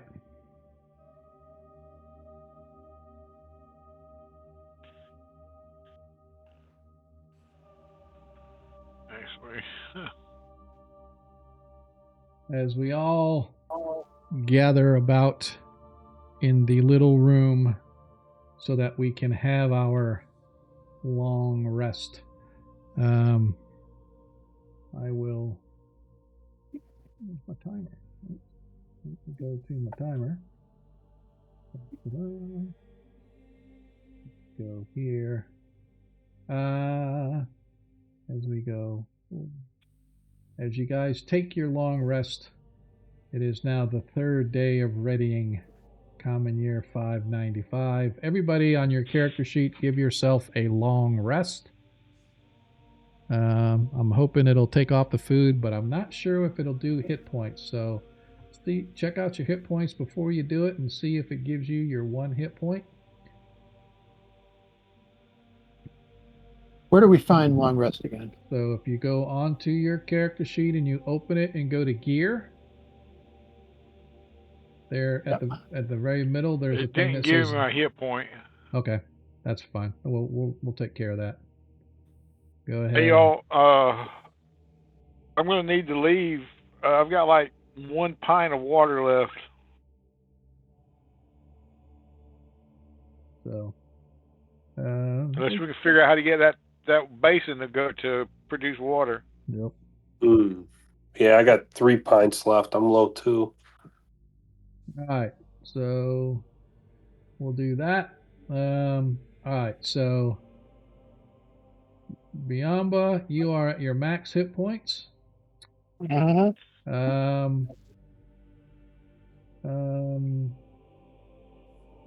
get 2, so you should get 3 back, Mulgar. That puts you at 18. Is that your max? I'm full. Yep. All right. Hub, your constitution gets you 2 hit points, so you should get 3 back. That leaves you 9. Is that max for you? Or is 8's max for max, you? Right? Actually, 8's max. All right. Modred, you get a +2 because you are 17, but you don't get the 3 because you're not a fighter type. So you get 2, so you get 3 back. That leaves you at 9. I think that only puts you down 1. Right? Yeah, I'm almost at full hit points. Yeah. Yep. And you get +1 on yours, so that puts you at 10. But your max is 9, so I think that maxes you out as well, Renoir. Yep. All right, so everybody. Yeah, but you wanna perform your special ability so we can get that extra hit point per day of rest. Yeah, that's true. We can do that. I'll allow that. So I just gave it to you. We'll just assume that Biamba did. He gave first aid to you, so you get your extra. Mulgar didn't need it, so it was wasted on him. But so you are now back to your max hit points and abilities and stuff, Modred, but you still have another day before you can officially be a wizard again or a magic user again. Right. So can I take this time, that 1 time, to since I cast magic missile, can I memorize? Yep. Read magic? I don't know how to do that on the sheet. All right. So essentially, what you do is you open up your spells, and you when you did your long rest, it reset your 3 spells that you had selected. So what you do is you go to whatever spell you don't want, like light or sleep or whatever. There's a little eraser button. It's the middle icon all the way to the right. There's 3 icons. One's for edit, one's for remove, and one's for toggle. So just hit the middle one, and that removes whatever spell you want, and it should then have an open slot. And there's a drop down there, and you just do the drop down, and you select the spell that you want to put in that slot.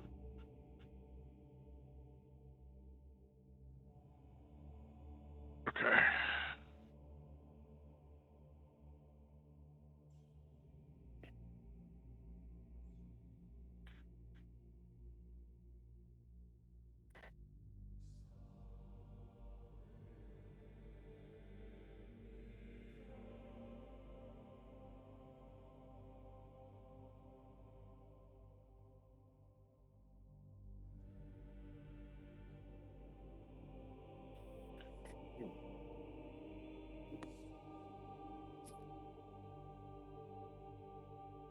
Did you get it? Yes. All right, so all you have to do then is to cast it, and that allows you to, and once you cast, then click Effect, Read Magic. You may have to select yourself, I'm not sure. It's kind of dumb, but the system has to have, who are you casting the spell on? So you may have to target yourself, but it's no big deal. But if you just click cast, that removes the spell from your spells, or at least a slot. Roger that. And then do effect.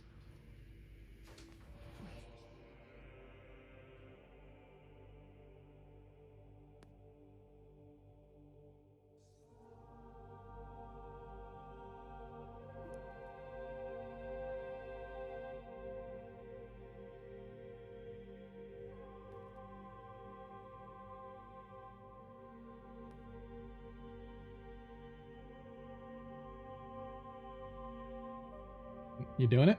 Just waiting on you. Oh, I thought I couldn't do it for another 2 days. Oh, no. I'm going to let you go ahead and cast and do this, right? So I'm sorry.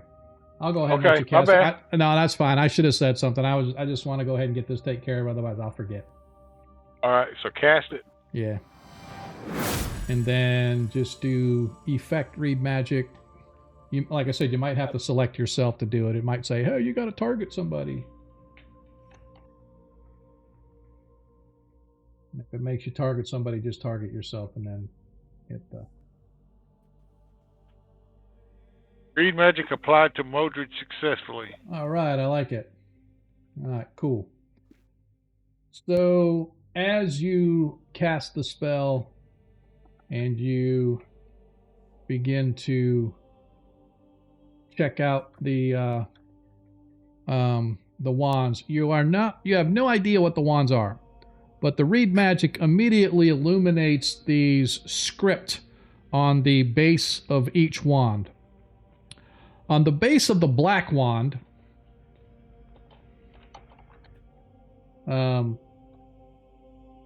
you see that it says Calamaris.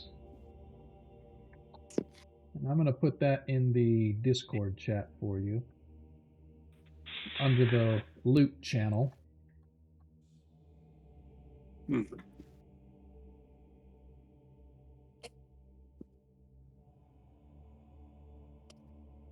And then on the, for lack of a better, the white wand,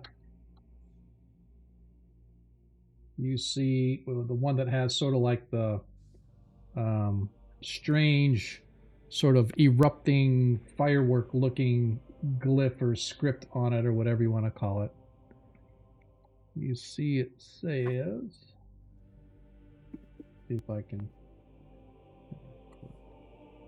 I have to, I'm sorry, I thought I was able to cut and paste this, but it's not letting me. I have to actually get the word and type it because it sucks. Okay, oops. C-E-R-S-C-H.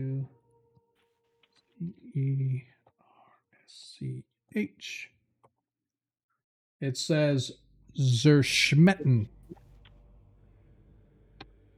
Oops, Zerschmettern. Bless you. Thank you. Sorry, Zerschmettern. Dang it.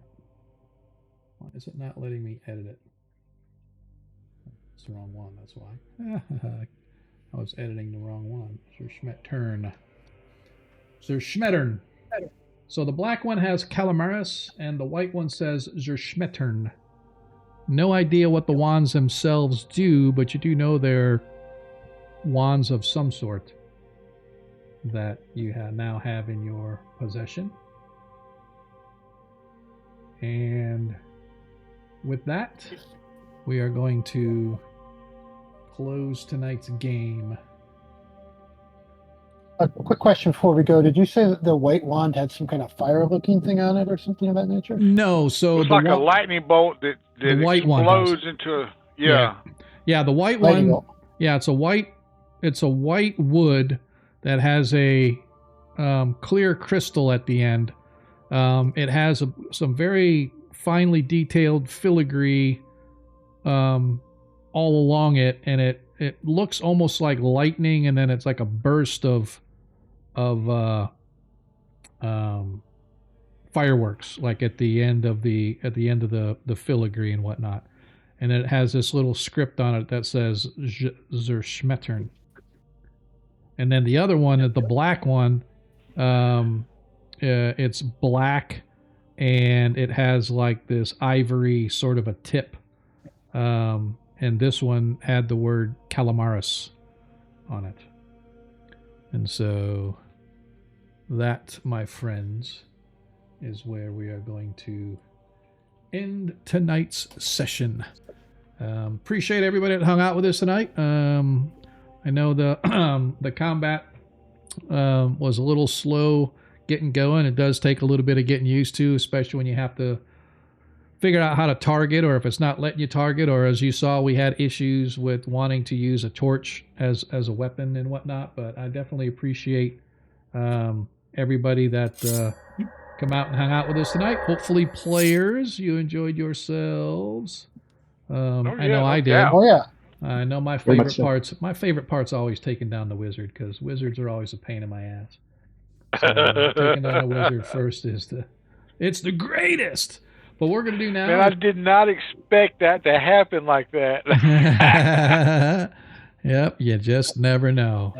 Yeah, rolling a 1 on my very first combat swing is pretty much right up brand for me. Yep. And I do want to say that you were not able to retrieve any of your arrows. I figured.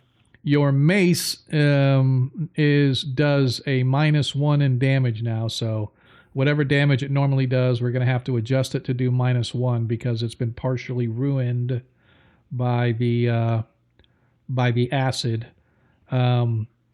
Hub, you were able to retrieve one of your darts because it completely missed, but the other two sunk into it and therefore were destroyed by the acid from the. Hey, Modred also, during this long rest, he retrieved the one dagger he threw at the eyeball. Oh, yeah, that makes sense. Yep. And I think that would give me all 8 of mine again. Yep, that's fair. And just as a general note, I'm of the assumption that you normally can retrieve 50% of whatever you fire. Okay. That's bows and arrows and crossbows and stuff.